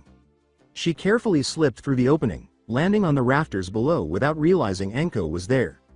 Turning, she saw Anko with her head deep in her scroll. Silently, she started to weave her way between the rafters, taking her bow out of its back sling and stretching the arms with deliberate practice. After locating an area that provided her with sufficient space to shoot, she took a seat and released an arrow featuring a cushioned tip. She drew back slowly, aiming at Anko down the shaft and adjusting for the padded tip before pulling the trigger. Anko cocked her head to the side, watching as the padded arrow crashed into the pillar in the exact spot where her head had been. As Hinata swung around one beam and grabbed onto another to change positions, she drew a kunai and threw it up at the rafters. Before she could launch a second kunai at the girl, Naruto leapt over the edge of the second floor and drew his ninjutsu, forcing her to avoid a padded crossbow bolt. Anko smiled and prepared herself by drawing her two yu-lax, too. Anko ducked and tried to get in the way as Naruto stepped forward and slashed at her. Knowing that if she approached too closely, he would be unable to use his ninjutsu, Naruto retreated and slashed once more in an attempt to keep her at a distance. This time, Anko ducked and slid his sword to one side as she lunged toward him. Anko took a step back as Naruto ducked to one side, rolled to the side, and avoided the slash. He then used two hands to slash. A second arrow from Hinata struck the spot where she had been standing, forcing her to leap back again. Inadvertently, she turned her back on the main entrance, from where Ino now observed the battle while Naruto advanced with his sword drawn. Anko merely smiled while holding onto her blades, with a right yu-lax parrying one of Naruto's attacks and a left yu-lax rising slashing close. She asked, "Not bad, you two. But you're not really doing so good on the assassination, are you?"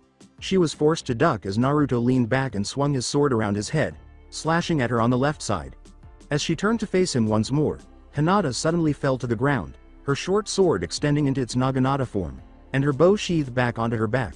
She descended and immediately stabbed Anko, forcing him to retreat. Ino held a kunai tightly and waited in silence. She was able to observe what Hinata and Naruto were doing. Their sensei was being moved closer to her by them.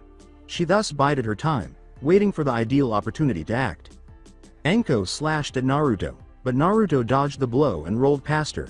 Hinata then slashed at Anko with her naginata, making the woman retreat rather than attack Naruto again. Anko whirled around, her left arm extending toward Hinata, and grunted in annoyance. Seneashu, striking shadow snakes. Hinata spun her naginata to deflect the snakes that shot out from around her arm. Anko smiled and moved to confront Hinata as one snake snatched the shaft of her weapon, ripping it from her grasp and tossing it to one side. With haste, the former Hyuga girl took her modified Juken stance and pulled her hidden blades out. The two kunoichi used their speed and agility to slash and block each other's blows, resulting in a flurry of slashes. Observing the two battle, Ino's eyes grew wide. She had never seen Hinata fight this quickly or proficiently. In the hopes that she would be able to get Anko when the time was right, she bit her lip. Anko leaned back to avoid a spinning slash that Hinata delivered with her other hidden blade after she narrowly avoided using one of hers to deflect Anko's left yu-lax. Just as Anko was kicking Hinata away, Naruto reappeared in the fight and slashed low at her feet, throwing her into a back handstand. When Ino saw Anko approach, her eyes grew wide, and she decided to take advantage of the situation. Anko felt a blade prick her back just a little bit as she came out of her handstand, and her eyes widened. Silently, "Dead, sensei," Ino uttered as her blade landed exactly where Anko's kidneys were. Even though it wouldn't be lethal right away, a blow to that region would probably result in death within an hour if treatment wasn't received right away. With a sly smile, Anko brought her blades down. "Not bad," she remarked before poofing off and revealing herself to be a shadow clone. Where Ino had been, at the warehouse entrance, the real Anko was there. She grinned and said, well, my Gakis managed to get my clone. Impressive." Naruto asked. The three of them gathered in front of her. "So do we pass?" Anko observed them for a brief while. "Well, you all could have done a better job taking my clone out. I'm surprised you didn't use smoke bombs to mask your attacks. And Yugito.san, Kaseki.san, and Raphael.san all did know you were there, getting the information. Not exactly stealthily, was that?" She asked them all, looking down. She observed them, then smiled. "But considering your newly graduated genin trying to get information from Junin-level targets and stealthily assassinating a Junin-level enemy, I think you all did good enough. Congratulations Team 8, you pass." Anko's smile grew, and the three genin smiled back. She exclaimed with enthusiasm, "And now we celebrate. To the dango stand." The three genin simply laughed as they trailed behind her, pleased that they had cleared their test and were now recognized as official Konoha genin. The Hokage looked over a report that was in front of Team 8 as they stood at attention in the mission office. "You've done quite well for yourselves, Team 8. This was your 20th successful D-ranked mission." In order to better serve the Academy students who were completing missions, Konoha rearranged their mission rankings after the Academy underwent changes. Missions were previously categorized into one of 5 groups. D. Ranked missions were essentially household tasks completed inside Konoha or in nearby civilian villages. They were very basic missions. C-ranked missions typically only featured the threat of extremely dangerous local wildlife or bandits, but they did involve some degree of danger and potential death. Higher ranked missions designated for ninja with Chunin rank or above were known as B-ranked missions. These missions typically involved battling adversaries or renegade ninja with Chunin rank or below. A-ranked missions typically included combat with opponents ranked Junin or an objective that was essential to the village's safety. S-ranked missions, which were nearly always concerned with the safety of the village, were reserved almost entirely for elite Junin or Anbu shinobi. However, it was determined to divide the D-ranked missions into two distinct categories because academy students were completing them in the village. D-ranked missions were now limited to those completed outside of the village by shinobi ranked genin or higher. The missions that remained inside the village and involved helping out or maintaining the village for civilians were now designated as E-ranked missions, and they were only available to academy students and genin teams who needed to focus more on their teamwork. Anko smiled and puffed up her chest slightly in response to the Hokage's praise. Her team had completed the most D ranks thus far in the 5 weeks they had been together, along with a couple E ranks in the beginning to help smooth out their teamwork. She had recently checked the public mission reports. With 14 D ranks in total, Team 10 trailed behind them, while Team 7 only had 6 D ranks despite having the most E-ranked missions. Sakura had told Ino's team that Kiba and Sasuke were still having a lot of disagreements, which was making their teamwork less effective. The Hokage himself seemed pleased to bestow such a compliment on the 3 genin who were under her command. As Sarutobi handed the 4 shinobi the 4 receipts he had written out so they could claim payment, they were grinning and beaming a little. "I'd like for your team to report back tomorrow morning. I know you just returned from your previous mission, but I do believe I have a mission that your team can help with." "A C-ranked mission," he stated. A faint gasp was heard from Ino and Hinata as Naruto smiled and could barely contain his laughter. But Anko blinked, startled. "A C-rank Hokage? Sama? Are you sure about that?" she inquired. Sarutobi grinned a little, pleased to see Anko exercising caution. "It's nothing too big. You'll be dealing with dangerous wildlife, not bandits or anything like that. A good starting C rank, don't you think?" Anko nodded, her confidence growing. Although she was certain that her team could manage the wildlife with her present, it could still be dangerous. Sarutobi nodded, grinning. "Good then. Return tomorrow for mission details." "Dismissed," he replied. Anko smiled at the team as they walked out of the building. With a smile, she said, "All right team, everyone head home and make sure your supplies are all in order, then rest up. Big day ahead of us tomorrow," and then she vanished. Grinning, Ino turned to face her teammates. "I can't believe we're going on our first C-rank mission. This is so cool," she replied. Naruto said, "I know right? One more step to us becoming awesome," and Hinata grinned and nodded. With her supply belt now equipped with a kusarigama she had bought from the blacksmith Gonzo, Ino fidgeted a little. Because of the kusarigama's reach and capacity to trap or disable opponents, she chose it as the melee weapon Anko had insisted she find. "So what do you guys think the mission will be?" "I mean, we're going to be hunting some type of dangerous beast, so what do you think?" "Probably going to be a really vicious wolf pack, or a bear," Hinata stated. "Most civilian hunters are skilled enough to handle most anything out there, so this will be something normal hunters can't entirely handle." "Guess we'll see, huh? We'll need to be extra careful though, since even bears and wolves can be really dangerous," said Naruto. After nodding, Ino looked up at the sun. "I'll need to head back to the shop. My dad said he'd probably need some help with some new flower shipments. I'll see you both tomorrow," she stated as she left. As he and Hinata left, Naruto remarked, "So guess it's just us, huh? You want to grab a snack first, or maybe we should go get some light training?" Hinata smiled. She yelled, "Race you to the cinnamon bun stand," and Naruto blinked as she abruptly took off. "Hey, no fair. That's cheating," he exclaimed as he quickly followed her. Hinata simply smiled as she sprinted down the street, watching out for potential obstacles and people. She continued to run until she went under a big cart that was being pulled along. The person driving the cart yelled at her angrily as she got back up and ran again. With a sly smile on his face, Naruto leapt onto some stacked crates and then shot up onto the building's rooftops, sprinting along them while Hinata stayed on the ground. He smiled, having to run fast to keep up as he flipped over a ledge onto the next roof. A throng of people blocked Hinata's path, so she veered to the side, bouncing through an empty stall to circumvent the throng, and rolling over to the other side. It was enjoyable, she had to admit, to use the parkour and free running techniques Raphael had taught her, It was moving so fast and freely that it was thrilling. She nearly burst out laughing as she toppled a little cart and hit the floor. When she spotted the cinnamon shop, she hurried to be the first there. Just as she was about to blink, a shadow passed over her, and Naruto fell to the ground, rolling to stand at the stand. He grinned and said, "Guess I win." Hinata merely gave that a pout. She remarked, "No fair, you used the rooftops," to Naruto's amusement. "It was true that you had an advantage," he grinned. He said, "Now let's get some buns," and she smiled and followed him in a hurry. As soon as they emerged, Hinata contentedly chowing down on a bun, a gentle voice called out to them. "Hinata-san. Naruto-san. It's good to see you again." When the two looked up, they saw Yakumo walking toward them with a somewhat worn-out smile, and a slightly older boy jogging in place beside her with a red forehead protector around his waist like a belt, orange leg warmers, and a green spandex suit that was almost skin-tight. Examining the boy closely, Naruto saw that he had bandages on his hands, fingers, and forearms. He stopped, his eyes widening as he noticed the boy's unusual bowl-shaped haircut and incredibly thick eyebrows. Hinata gave Yakumo a smile. She said, "Yakumo, how are you doing? And who is your friend?"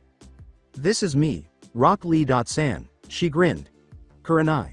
Sensei has me training alongside him and his sensei, when they are available. She says it's part of the training to help me grow stronger, so I can be a kunoichi."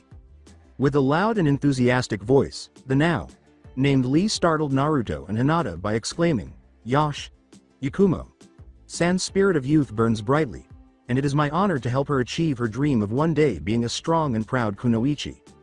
Yakumo gave the two shocked looks a sheepish smile.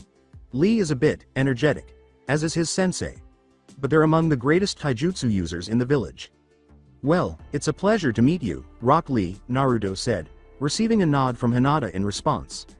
Lee merely gave them a cheery smile and a thumbs up. "And it's a pleasure to meet you as well. I remember seeing you both during that taijutsu lesson in the academy. Hinata-san, you defeated my teammate Tenten, and you Naruto-san fought my rival and other teammate, Neji-san. He acted most youthful in your spar," he stated. Naruto commented, "Well, considering he's got a tree trunk up his ass, that's not surprising," as Hinata gave him a light smack on the arm. "So what brings you two out here?" Yakumo smiled at Lee and said, "Oh, we just finished my workout, and I asked Lee-san if he'd like to get a quick snack with me." "Well, we won't keep you then. Naruto and I need to train a bit and get ready. We've got a mission tomorrow, outside the village," Hinata said with a slight bow. "It was a pleasure to meet you Lee-san, and it was good to see you too Yakumo." "Same here," Naruto smiled and shook Lee's hand. "And it was a pleasure to meet you both. Maybe we could train together one day," he enthusiastically proposed. With a "maybe," Naruto replied, "It's always good to train with friends." Lee gave a nod, then walked past Yakumo. Naruto smiled as the two teammates watched Lee and Yakumo go off. He questioned, "Think she's got a crush on him?" "Maybe. She has idolized him," Hinata remarked, blushing slightly at the memory of her own crush on Naruto. The two left, and she simply shrugged it off and resumed eating her cinnamon roll. Raphael, in the meantime, sighed as he put down the report that Sarutobi had given him in the assassin warehouse. He glanced up at Yugito, honing her covert blade. Muki sent this in. His crew just tracked two of Gato's transport ships coming down from Kaminari no Kuni, loaded with mercenaries. They were heading for Nami no Kuni, roughly 100 men in total. Yugito raised his gaze. "I guess Gato decided to stop trying to get men through High no Kuni. But this just means whatever he's up to down there, it must be big. You think he'll move in to oversee it personally?" Raphael began composing a reply to their pirate ally. "Perhaps. If he's willing to spend this much money and manpower on a single operation, he's bound to want to make sure it all runs smoothly. I'll contact Muki, tell him to keep an eye on things near Nami no Kuni," Raphael remarked. As he was writing it, he inquired, "Why Nami though? I've looked over the reports. There's no resources, and while it might make a good hub for his ships, he could do it without mercenaries. There's got to be something else," he stated. "Well, there are the ruins of Uzushiogakure no Sato," Yugito replied. "The Uzumaki clan lived on an island a bit northeast of Nami no Kuni. Gato, he might be trying to investigate the ruins for anything of worth."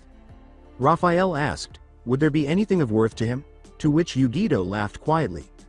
The Uzumaki clan was one of the deadliest clans in the world. It took the combined might of Kiri, Iwa, and Kumo to destroy them, and even then it was a Pyrrhic victory. The ruins of Uzushiogakure no Sato are probably still full of things left behind by the clan, which the devastated allied forces couldn't take with them. So yes, I think Gato might go looking for the ruins of the Uzumaki clan if he can, Yugito stated. Besides, anything he can't use, he can sell. I'm sure there's more than a few ninja villages who would buy up relics of Uzu. With a quiet nod, Raphael agreed. Then we'll need to talk to Sarutobi about preventing that. For now, let's keep our ears to the ground and see if we can find any indication of where Gato is, or what he's up to. Quietly nodding, Yugito completed honing her secret blade. She nodded to Raphael, and the two began making plans to carry out her suggestion. I think we should look at trying to expand our spy network towards Kumo. There have been a few skirmishes against Iwa, and that's shifted their attention westward, she said. Unknown place. The girl, who appeared to be about 14 years old, had red hair, was dressed in a beige top and black shorts, had a black cap covering her hair and a purple rope belt around her waist. She grunted angrily as she rose from the examination table. It's about fucking time you got done. Fucking pervert, she yelled at a shadowy figure. Now to Yuya. I was just checking your physical health. After all, we need to make sure there's no long-term effects from the curse mark, the male figure was saying. With a sneer, Tayuya stormed out of the examination room, leaving the figure to take some quiet notes. Sensing something, the figure slowly raised an eyebrow. Orochimaru. Sama. What can I do for you? With a slight smirk, the snake Sanin emerged from the shadows. I'm simply checking on an investment. Is there any change in her status? I'm afraid not, Orochimaru. Sama. The application of the curse seal still has kept her chakra chains and her memories of them suppressed. She still has no memory of her clan name or bloodline, said the figure. Such a shame. They would have been most useful to me, but still, she has proven skilled enough to be one of my elite guards. So I suppose I'll spare her, for now. Keep looking into finding a way to release her chakra chains, or finding a way to replicate them in another being, Orochimaru said. Gradually receding into the shadows, the figure just nodded, returned to work, and smirked as they quickly adjusted their glasses. The following day, beyond Konoha, as they made their way to their destination, Team 8 was tree-hopping through the forests that surrounded Konoha. The graduating genin were able to move quickly from one place to another because they had mastered the useful skill of rapid movement through the tree-walking exercise taught in the academy. The team leader, Anko, sighed contentedly as she relished the sensation of the wind whipping past her and the scent of clean, unpolluted air. She turned to face her team and noticed how eager they all appeared to be. They were all excited and nervous at the same time because this was their first C-ranked mission. Anko looked down at the road they were on and waved at a crossroads she had noticed. She was getting closer to a signpost on one corner of the road as the team descended from the trees. She nodded, reading the names of the various villages, and gestured to the road that led west. She said, "It's this way," and then she leapt swiftly up into the trees, her genin following once more. As Ino bounded through the trees, her mind raced a little, tracking every branch she leapt onto. She was wondering quietly what she could do while they hunted wild animals. All Hinata had were kunai and shuriken, but she could easily take on any creatures they had to hunt at range with her bow and Naruto's crossbow. If nothing else, she could at least hurt or divert their target. In the meantime, Hinata was mentally going over her supplies list to make sure she didn't forget anything. Because she was so nervous, it was her 5th time. Yes, she had already carried out multiple assassinations outside the village, but every time she was anxious that she would forget something important, like a weapon or supplies. Sighing, she completed her checklist once more in an attempt to de-stress. Since all they were doing was hunting, it shouldn't be too risky. It would still be risky, though, if this had been something that called for a C-ranked mission. With a glance at Anko, she realized she could relax since they could manage it if her Chan was present. An hour or so later, the group was approaching a clearing with a basic hut while strolling across the forest floor. There was a fur cleaning stand outside with a fire pit close by and what appeared to be a wolf pelt strung up. A man emerged from the hut slowly as they got closer. He had leather wraps around his shins and forearms and wore simple clothes over a somewhat small, wiry frame. He had a rough beard and long black hair that was pulled back into a simple ponytail to keep it out of the way. His skin was tanned from hours spent in the sun. He gave a nod to the 4 shinobi that were approaching. "I take it you're the shinobi team I hired?" he inquired. They paused a short distance away from Anko, who nodded. "I'm Anko Midarashi, Junin Sensei of Konoha Genin Team 8, and these are my students." The man observed the 3 genin, his gaze briefly resting on the folded up bow on Hinata's back and the crossbow sheathed on Naruto's. "Huh, didn't know shinobi used things like bows. That works well for us though," he replied. saying nothing more than, "Name's Ryushi, hunter, and we're hunting a bear." With a startled blink, Naruto questioned, "What? A bear? Not to be rude, but you can't handle one bear." Ryushi arched an eyebrow and crossed his arms. "Kid, do you think I would be asking for help if this was a normal bear? If it was, it would already be dead and its pelt hanging off my wall. No, this thing is a lot tougher than your average bear. It's big, it's mean, and the last time I tried to hunt it down, I did so with 5 volunteers from a nearby farming village that had lost some livestock to the beast. One of them died and 3 others were really badly injured.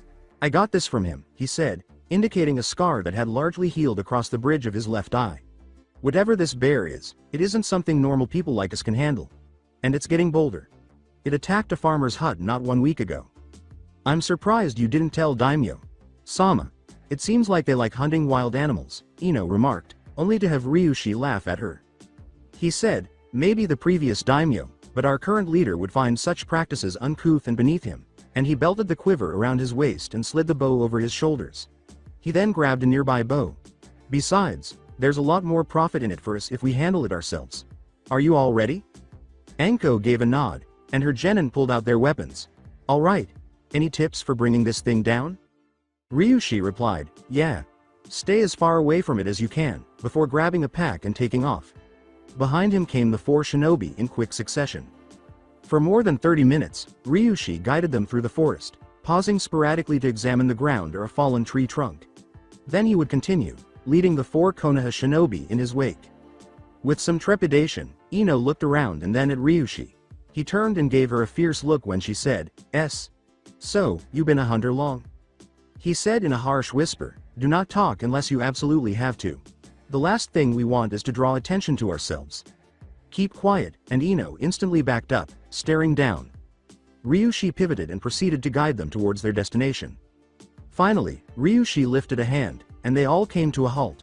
"We'll need to be careful from here on out. We're nearing its lair. The 4 of you should take to the trees, follow me from there," he said with a nod. She said, "Right. Weapons ready, Gakis," as they made their way toward the trees. As Naruto and Hinata drew their crossbows and bows, Ino grasped a kunai. Upon seeing them all, Ryushi nodded before pulling out his own bow and getting ready to shoot. When Hinata saw him put the arrow outside of his bow and hold a few extra arrows in the hand that was holding the bow, she blinked. The hunter approached the beast's lair slowly, listening and keeping an eye out for any signs of the bear or other predators in the surrounding woods. He heard a rustle from something nearby and froze, lowering himself into a crouch and slowly looking in that direction. He froze, seeing a dark mass make its way towards the lair through the trees at a slow pace. He gestured slowly in the direction of the dark mass. Anko narrowed his eyes at the dark mass above. Although she had seen bears in the past, this one was by far the biggest she had ever seen. She managed to get a better look at it from the top of the tree, and now she could see what appeared to be a broken spear as well as a few broken arrows in its hide. She then raised her hand and gestured toward the bear to Naruto and Hinata. Slowly, the 2 aimed their weapons, waiting for Ryushi to hit the beast first. Ryushi tensed up a little as she watched the bear. It was drawing closer to its lair and he knew that once inside they would have to wait for it to emerge once more. It was much too risky to hunt this creature in its own habitat. However, the bear suddenly came to a halt, lifted its head, sniffed the air, and twitched its ears. The hunter lunged forward, shooting the arrow knocked to his bow as it began to swing its head around to face Ryushi. Hinata's eyes grew wide as she watched him deftly pull and shoot the 3 arrows he was holding in his other hand in a quick succession that was nearly too fast for her to see. First of all, the bear roared in agony and retreated onto its hind legs as the 4 arrows quickly penetrated its hide. With an earth-shattering roar, this massive beast stood nearly 10 feet tall on its back legs, its massive maw wide open as Ino just stared in horror from her perch. Ryushi was backing up and swiftly taking more arrows out of his quiver. "Now," he exclaimed. Hinata swiftly gained visual contact with the bear from above and shot it with her bow, slamming the projectile into its hide in the shoulder. With another roar, the bear went to all 4s and charged at Ryushi, who fled rapidly in the direction of a tree. As the hunter ran a few steps up the tree and then back-flipped off, firing an arrow and shooting it into the bear's back, the bear roared and lunged at Ryushi. Unfortunately, Ino was inside the tree when the bear crashed into it. Shaken loose, Ino let out a yell and started to fall. With a curse, Anko pushed away, grabbed Ino, and fell to the ground. She said, "You okay, Ino?" After nodding and standing up, Ino let out a terrified cry upon realizing that the bear was approaching them. Anko spun around and threw a kunai spread towards the bear. One kunai tore off one of the bear's ears, while another lodged in its shoulder, causing the bear to barely flinch. Ryushi leapt off a tree trunk and shot 2 more arrows into the bear's back as Anko tensed, ready to move. When Ryushi landed and rolled on the ground, the bear let out a roar and whirled around before rising and shooting a 3rd arrow. Ryushi started to run to the side, shooting arrows as the bear tried to pursue him, and the bear let out a roar. Hinata and Naruto followed Anko as he leapt into the trees, waiting to get their close dot-ups. With precision, Naruto shot his crossbow bolt, penetrating the bear's hide to the point where it roared in agony and staggered. Ryushi leapt up fast, snatched a branch, and swung up onto it. Then he fired at the bear, taking 2 arrows through its back, close to its neck. The hunter leapt off, rolling on the ground, as the bear roared angrily, rushing and slamming into the tree Ryushi was in. With his gun raised, he spun around to discover the bear was nearly on top of him. The bear reared up onto one leg and fell flat on its face, but he raised his bow as if to offer some defense. Anko and Ino were breathing heavily behind the bear.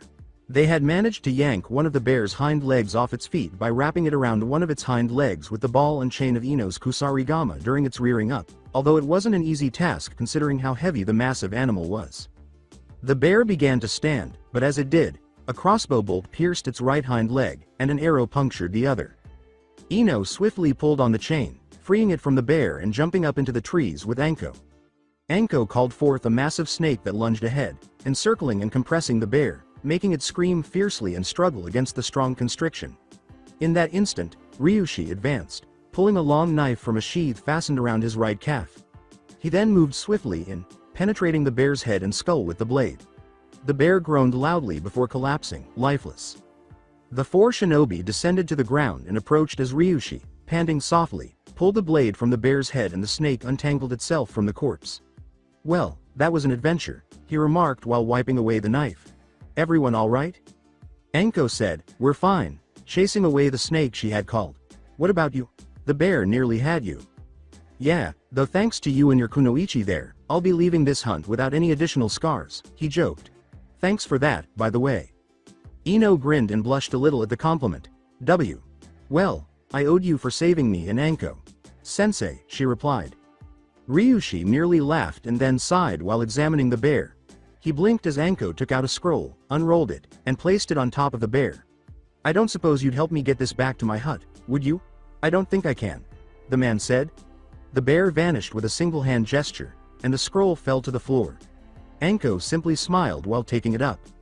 Ryushi merely gave her a small smile. "There we go. Should stay relatively fresh till we get back to your hut," she remarked. "You shinobi are making me jealous," he replied. "Come on. Least I can do is make you all lunch," he said. Anko responded, "Thanks. We'd be happy to accept," as they trailed the hunter back to his hut. The Tetsu no Kuni living in Tetsu no Kuni was difficult because it was hard to cultivate crops because the northern land was frequently covered in snow and ice. The long winters that devastated the region required the people living here to be strong and resilient. Tetsu no Kuni stood out because it was the only country that continued to use samurai as its primary armed force. Although there were still samurai in the region around Tetsu no Kuni, the majority of them served as the daimyo of their respective nation's royal guard and were only involved in battle during tournaments or when defending the daimyo's family members from bandits. Shinobi villages within each land accounted for the majority of the real military might. But there was no shinobi village in Tetsu no Kuni. Instead, the samurai who had witnessed the tides turning against them had adjusted, passing on their knowledge to those who possessed the ability to use chakra and making sure that their methods, beliefs, and teachings did not vanish but continued to be practiced by succeeding generations of samurai who combined chakra use with the lethal martial arts of the samurai warrior. That is not to say that warriors of Tetsu no Kuni could only be chakra users. Whether or not they were capable of using chakra, the samurai legions of the frozen land were happy to accept new members into their ranks. But this equality was to be dashed by a sobering reality. Recruits who could wield chakras had a far higher chance of succeeding and rising through the ranks of Tetsu no Kuni's forces because they would be the ones to fight off any shinobi who dared to cross the borders of the neutral countries. Samurai who were unable to use chakra were usually assigned to more mundane tasks, like chasing out bandits or keeping an eye on smaller towns and villages around the nation. Maybe that's why there was dissatisfaction among some of the samurai in the middle of a small village in northern Tetsu no Kuni. One samurai asked his fellow warrior, "I ask you, how is this fair? Why are we stuck in the middle of nowhere, guarding this village? We are samurai, not some petty militia." As they patrolled the streets of the village where they were stationed, their armor covered in furs to help keep warm against the chill. The first samurai, who was complaining, was holding a yumi bow with an arrow quiver, while the other two were armed with the customary wakizashi and katana at their waists. With a quiet sigh, the second samurai looked at his partner. "This is our assignment. We're here to protect this village from bandit attacks and wild animals. Is that not simply enough, to serve our leaders and land?"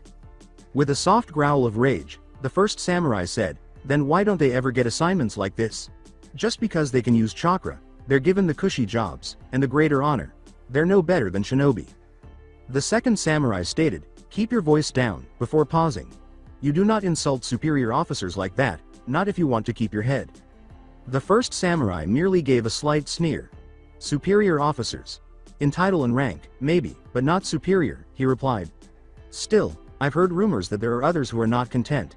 Higher-ranked samurai in the capital." His walking companion remarked, "Just rumors, I'm sure," and they carried on. "Maybe, but still, I've heard that they aren't content with how things are throughout the various countries. They think samurai should be restored to their rightful place, instead of letting shinobi and chakra-wielding samurai rule over us. It might be something worth looking into," the initial individual replied. The second samurai said, "You should stow that kind of talk. You're talking of treason," though he didn't seem totally convinced.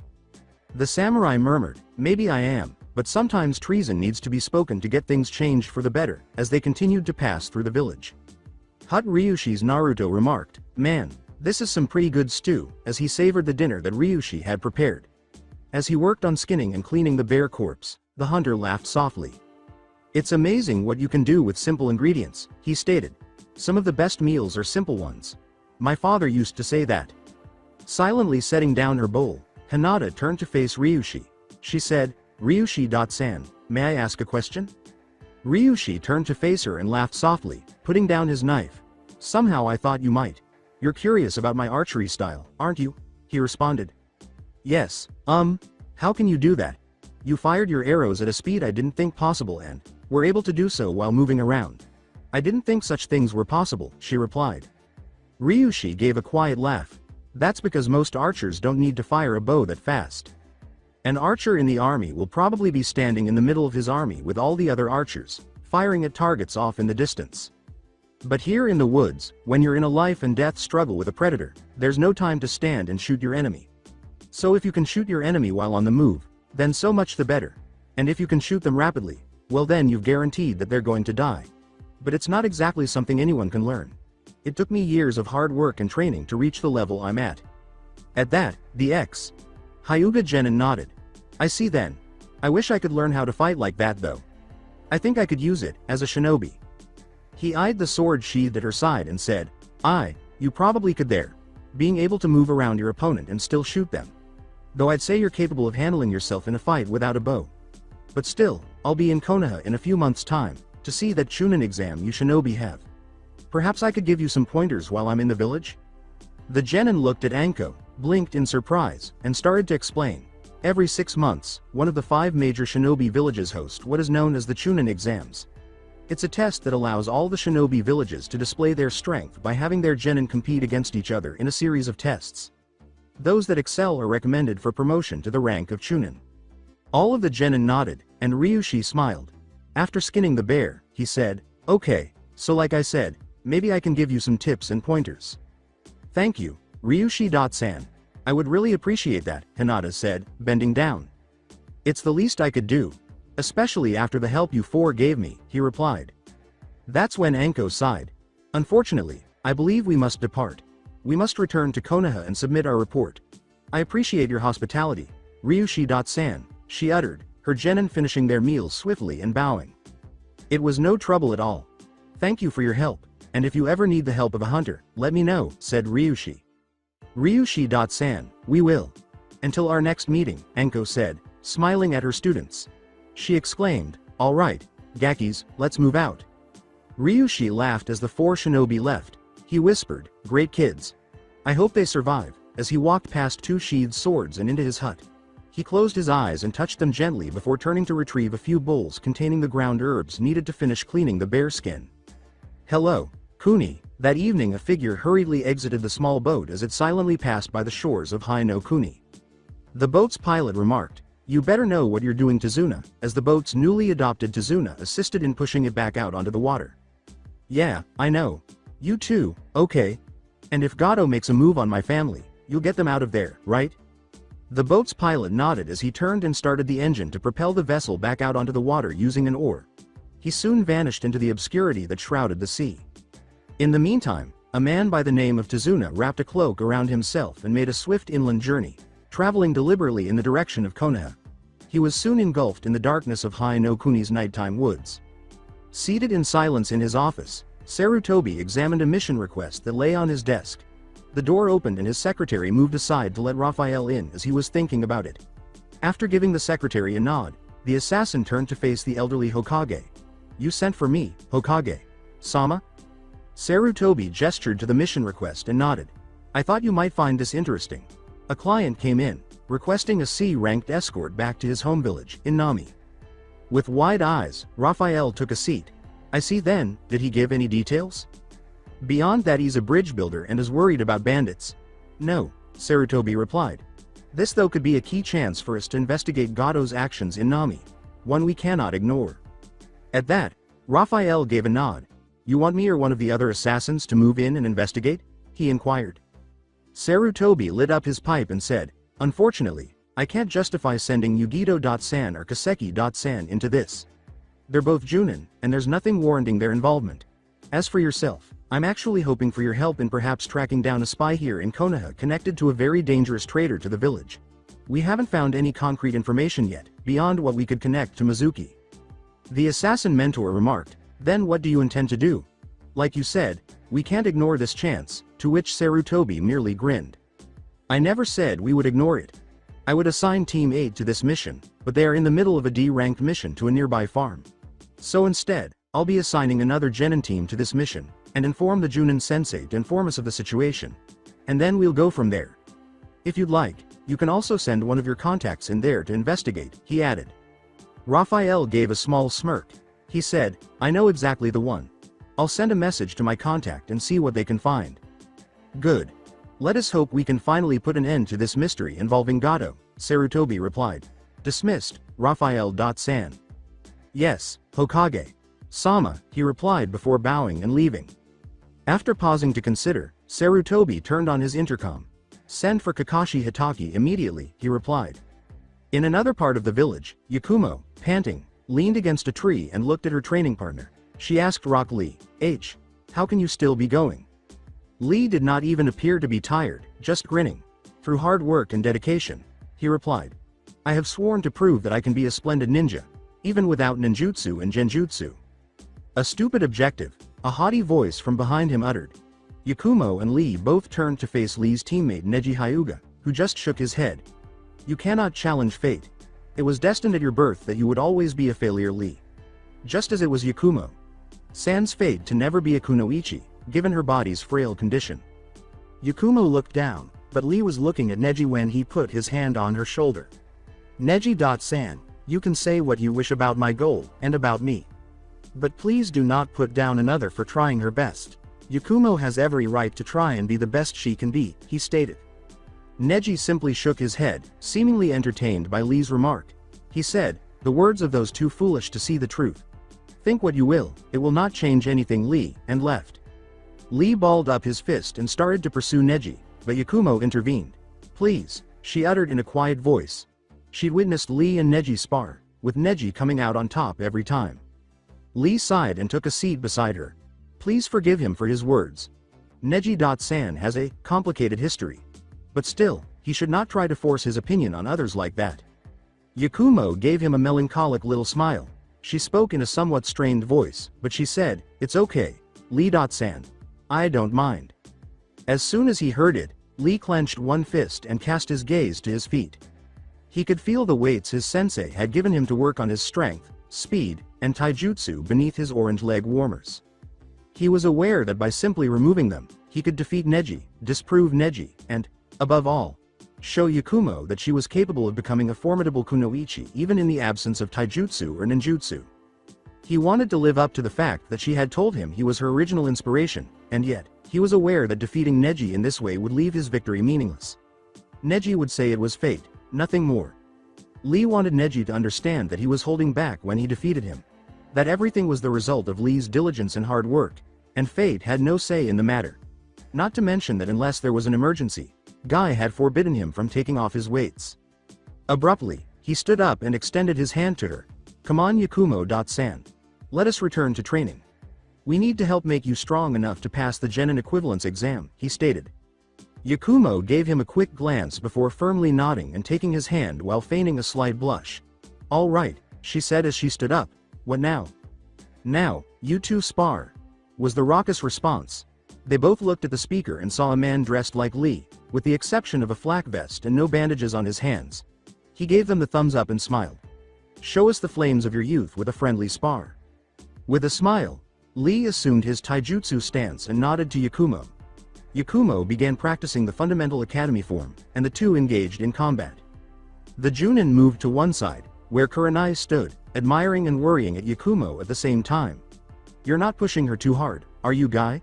She inquired. You cannot force a flower to bloom, but you can coax it, Maeda Guy remarked, observing the spar. Do not worry, Kurenai-san. While I am pushing her, I will not go too far. Kurenai grinned and nodded. I can't believe how far she's come. When I started training her, I never thought she'd be able to achieve her dream. Now though, I feel like she can do it, she whispered quietly. Indeed. She has quite the determined spirit, much like Lee does. I believe she'll go far, Guy replied with a grin. And we shall both help her to get there.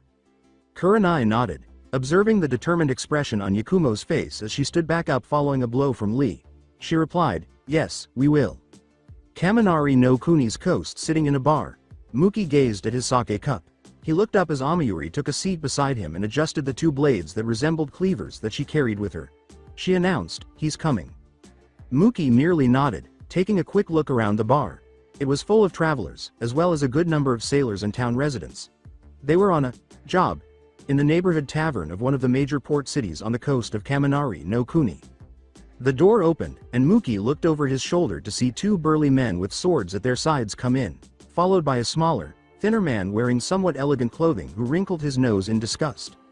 With disdain, he questioned one of his guards, is there no better place we could have gone? One of his guards said, the ship won't be ready for a couple hours, and this place is close enough to the docks so we won't miss the ship. He said, fine, fine, and walked over to a table. As their charge sat down, two dock hands at the table scrambled away as one of the guards put his hand on his sword. With a quick glance at one of his crew members, Muki gave him a nod. With a smile, the crew member picked up his bottle and went to a different table. One of the sailors was standing at the table when he ran into them, spilling his drink. He growled and punched the sailor, setting off a brawl at the table. A fight that soon erupted in the bar as a whole. Muki smiled, witnessing Amayuri take out a second patron before the two swordsmen were drawn into the fight. After he slid his sake bottle along the bar, one of his crew members grabbed it and used it to knock out an armed guard by slamming it against their head. Muki began to move toward the man that the two had been defending. The man swiftly withdrew a dagger from his side as soon as he saw Muki approaching. A drunken villager attempted to slug Muki, but Muki dodged the chair that flew past him and whirled around to elbow the man in the back of the head. As two of Muki's crew moved in on him and began covertly stabbing him with small daggers, the other guard let out a grunt. The man shuddered and lunged at Muki, stabbing down at him, but Muki caught his arm and delivered an uppercut to stop the attack. The man lost consciousness as he flew back and crashed into a table, his head lolling. With a smile on his face, Muki lifted the man and slung him over one shoulder. He exclaimed, all right guys, we got what we came for, as his group eliminated the final combatants. Amayuri, mind paying the landlord? With a smile, Amayuri threw a bag of coins onto the bar. I apologize for the mess, she said, walking out of the destroyed bar with Muki, the crew, and their unconscious cargo. Muki threw his unconscious cargo to one of his crew members on board the Rue. Same. He exclaimed, get him stored below. I'll have questions for him later. And all hands, make ready to sail. As the crew hurried to get the ship ready to set sail. He stepped over to the ship's side and rested on the rail. For a short while, He didn't move until he sensed Amayuri was standing close to him. She asked Muki, her pointed teeth bared in a feral grin. "So, you need any help interrogating our new friend about his association with Gato?" With a laugh, Muki looked out over the water. In response to his statement, he'd be blubbering and wetting himself after only a minute with you. Amayuri gave him a playful shove in the arm. "Flatterer," she uttered, and then her smile softened and she leaned in.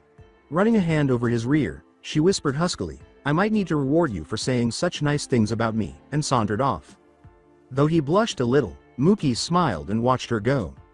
Amayuri initially struggled to get used to life aboard his ship. When it came to her duties, she picked up the rudiments of ship operation fast by obeying orders. Her knowledge of chakra had even come in handy, enabling her to swiftly climb masts and cling to surfaces in inclement weather. Her being the only woman on a ship full of men had made things a little challenging, though, as it meant she had little privacy and that some of the sleeping arrangements had to be changed to give her a private room. She had also initially been a little arrogant, thinking that because of her shinobi training, she was the greatest fighter on board. With chakra, she would be right. However, Muki had pushed her to test her fighting prowess without her chakra. After 10 minutes of fighting, Muki unexpectedly prevailed, disarming Amayuri and putting his sword to her throat. Amayuri was initially shocked and incensed over her loss, but that indignation motivated her to get better. She used every spare moment that followed to hone her chakra. Free fighting techniques. Not to mention that, clearly hurt by her loss, she had been challenging Muki non-stop afterward. A rivalry developed between the two as the crew started to joke around and place bets on their matches.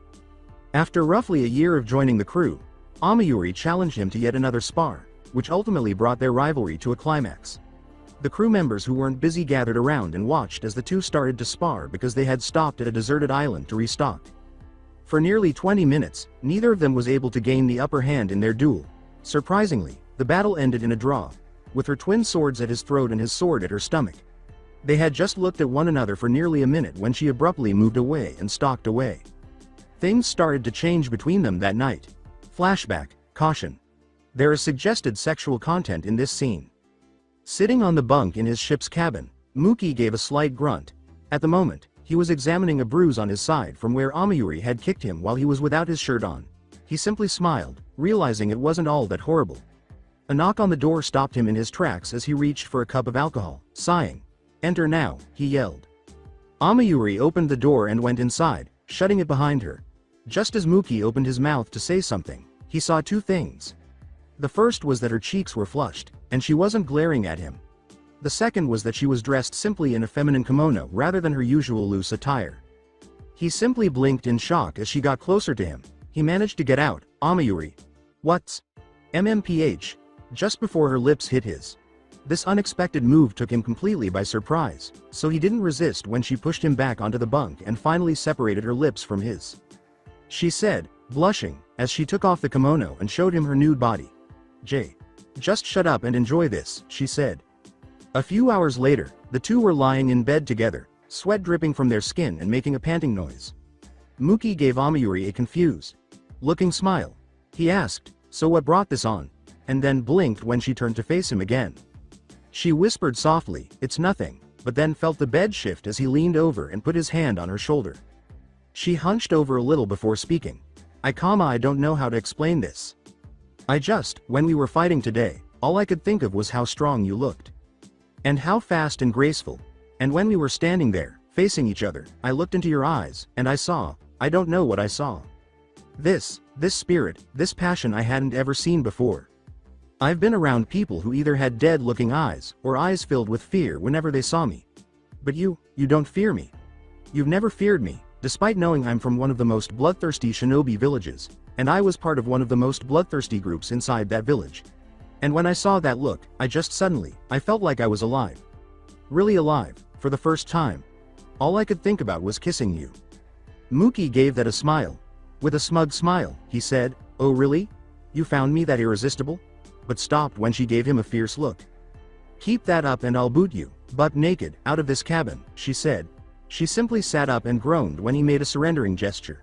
She sighed and muttered, staring at the far wall, "It's been on my mind all damn day. I've been in my cabin trying to deal with all these confusing emotions, until finally, I just lost it and here we are." She looked at Muki as he sat up too and laid a gentle hand on her back. He questioned, "So what now?" Amayuri gave him an eyebrow lift. I don't know, part of me really liked this, and wants more. But another part, it's scared of what doing more of this might mean. You know, relationship shit and stuff, she stated. Mookie gave her a smile. When he said, then let's not worry about relationships and stuff, she blinked at him.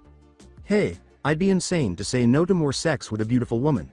And if later on, it turns into something more, then we'll handle it then. But for now, let's just enjoy ourselves, he said, placing his hand on her back. He fell back onto the bunk after she gave him a pillow smack while growling. She said, fucking pervert, before stooping down to press her lips against his once more, clearly wanting to start a fight. End of flashback. Safe zone. After that, their friendship evolved into what is known as friends with benefits. Apart from sometimes sharing Muke's cabin intimately and in a few other places, their interactions were not very different. But as they got to know one another better and spent more time together, their bond gradually grew. What was initially a sexual act of gratification quickly evolved into something closer. Additionally, the couple started spending more time together outside of the bedroom. Muki discovered that Amayuri was, in fact, a voracious reader, particularly of a particular series penned by a certain perverted Sanin from Konoha. When Amayuri discovered that Muki genuinely loved to cook, she persuaded him to prepare meals for the whole crew on occasion.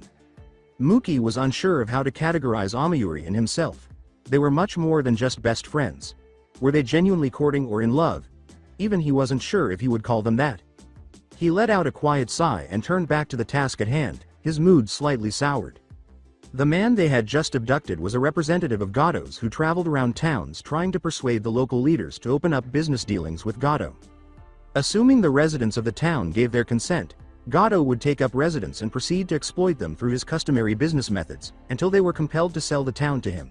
Before Gado entered and offered to assist them in rebuilding, at the condition that the town conduct nearly all of its business with him, the town was about to be overrun by thugs and bandits if they refused. Muki hoped that he could get some information about Gado's whereabouts from this man with a little persuasion. From his ongoing communication with Raphael, he was aware that Gado appeared to be focusing on Nami at the moment. However, Gado's whereabouts remained a mystery. He walked away from the railing, past the helmsman, and toward the poop deck.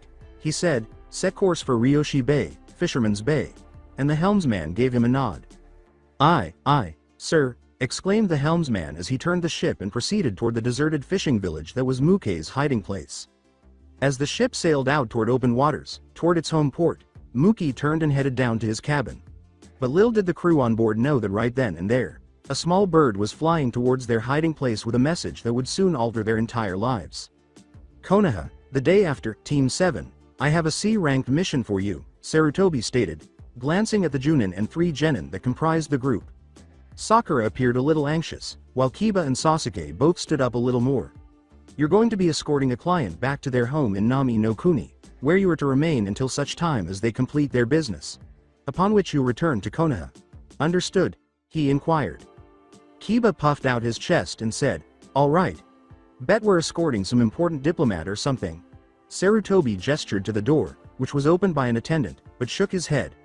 A tanned, elderly man with a conical straw hat on top of his rough, commoner style clothing entered, wearing a rope tied around his head like a headband. He cleared something from his beard and then cast a disgruntled glance at Team 7. "What's this? I ask for Shinobi and get a bunch of kids. Hell, the kid with the puppy looks like a moron," he replied. Kiba was about to move forward when Kakashi grabbed his shoulder, causing him to growl angrily. He yelled, "Let me at him. No one calls me a moron." The man repositioned his nose glasses. He said, "My name is Tazuna, and I'm a master bridge builder. I expect you to get me back home and watch over me and my family while I finish building a bridge there. Got that?" Before putting a sake bottle to his lips and taking a gulp. Kakashi released Kiba's shoulder and grinned broadly. "We'll all meet at the main gate in a couple hours. In the meantime, get packed for an extended mission," he stated. His students left, Sakura appearing a little anxious and Kiba still complaining. Tazuna simply took another gulp from his bottle and left too. Kakashi was about to leave when Sarutobi spoke. "Kakashi, are you clear on your second objective?" he inquired. Kakashi said, "Yes, Hokage Sama," as he closed his book. "While in Nami, I'm to keep my eyes open for any sign of Gado or his operations and report any findings back to Konoha." "Correct. I'll have a second squad on reserve standby should you require their services, or you find confirmation of Gado's presence in Nami." Understood? The Hokage replied. Sighing, Kakashi let out. Hokage. Sama, if you think we'll require backup, why not send a more powerful squad? He inquired. Because I cannot officially justify such an action. The client paid for a C-rank mission, and that is all we can provide for initially. Should the mission parameters change, I can either recall you or send reinforcements. Are there any other questions? He inquired. He said, no Hokage. Sama, but then hesitated. Actually yes, who would you be sending as reinforcements? He inquired. That would depend on your report and the situation, Kakashi. I do not know for certain at this point, he replied. I understand. Thank you Hokage. Sama, if there's nothing else, I'll go prepare for the mission, he replied. With a nod, he walked away, and Sarutobi sighed and sat back. Sasuke was at the Uchiha district, packing things. He was eager on the inside, but calm on the outside. This was his opportunity to demonstrate his strength and his continued growth in strength. After packing everything, he threw his equipment onto his back and set out to conquer. He paused, however, as his mother was reading a report about a financial report from a civilian Uchiha family in the living room. She saw her son come in and looked up. She inquired, you have a mission? Yes. An escort mission to Nami no Kuni, Sasuke remarked with a hint of pride. Makoto appeared to become concerned as her eyes grew wider. She said to him, Nami no Kuni? Who are you escorting? As he responded, Sasuke didn't appear to notice his mother's concern. A bridge builder. We'll be escorting him down there, and then protecting him as he finishes work on his bridge. Though I don't see why he'd need protection after we get him home. But still, this is my chance, Mom. My chance to finally prove I'm a strong Uchiha, just like Dad was, he smiled. Makoto sighed, got up, and walked over to her son, putting her hand on his shoulder. Sasuke, you're young still, just barely starting your career. Please, do not rush into danger, she whispered softly. I can't lose you as well, Sochi. After blinking, Sasuke gave his mother a hug. He let her go and turned to go, saying, You won't, Mom. But I need to be strong. I need to be strong enough to protect the clan, just like Father did, and you were doing. He called over his back, I'll see you after my mission. Makoto felt her heart sag as she watched him go. Silently, she hoped she could remove Sasuke from the shinobi court. She was too weak to lose the one family she had left, but she was aware that she couldn't. Not with the children of other Uchiha families serving Konoha. She was also aware that Sasuke would never pardon her. Being strong enough to defend the clan was his aim, his near obsession. She quietly took a seat, read the reports once more, and prayed in silence that Sasuke would return unharmed. Sasuke hurried outside, missing the hooded figure perched on the roof of one of the Uchiha buildings as he did so. After witnessing Sasuke bolt, Kaseki sighed softly and dipped her head slightly. She had been keeping an eye on Makoto and Sasuke whenever she could, checking in to make sure they were okay, ever since she had emerged from her coma and been set free. Even though she was no longer Itachi's fiancé, she still thought of them as family because they had become close to her during that time. Regretfully, she had witnessed Sasuke's fixation on intensifying his strength, and she was worried about where this obsession would lead him. Yes, he aspired to be strong for what appeared to be a noble purpose, but he might just end up taking the easiest path to strength out of that desire. Something that could be manipulated by others. She stood up slowly and fiddled with her hood. She would try to divert Sasuke from his current path when he returned, but for the time being there was nothing she could do. She had debts to Ida and Makoto. Well, mainly to Makoto. She turned and was gone, moving swiftly, with the grace and skill that came from hours and hours of practice free running from rooftop to rooftop. While their client stood nearby, sipping another bottle of sake, Team 7 patiently waited for their sensei at the main gate leading into and out of Konoha. He took one especially long swig and then looked around. Where is that blasted sensei of yours? We need to get going, he sighed. Sakura stepped forward to talk to him. Do not worry, Tazuna-san. Our sensei will be here soon, she replied. Hopefully, she added in her head.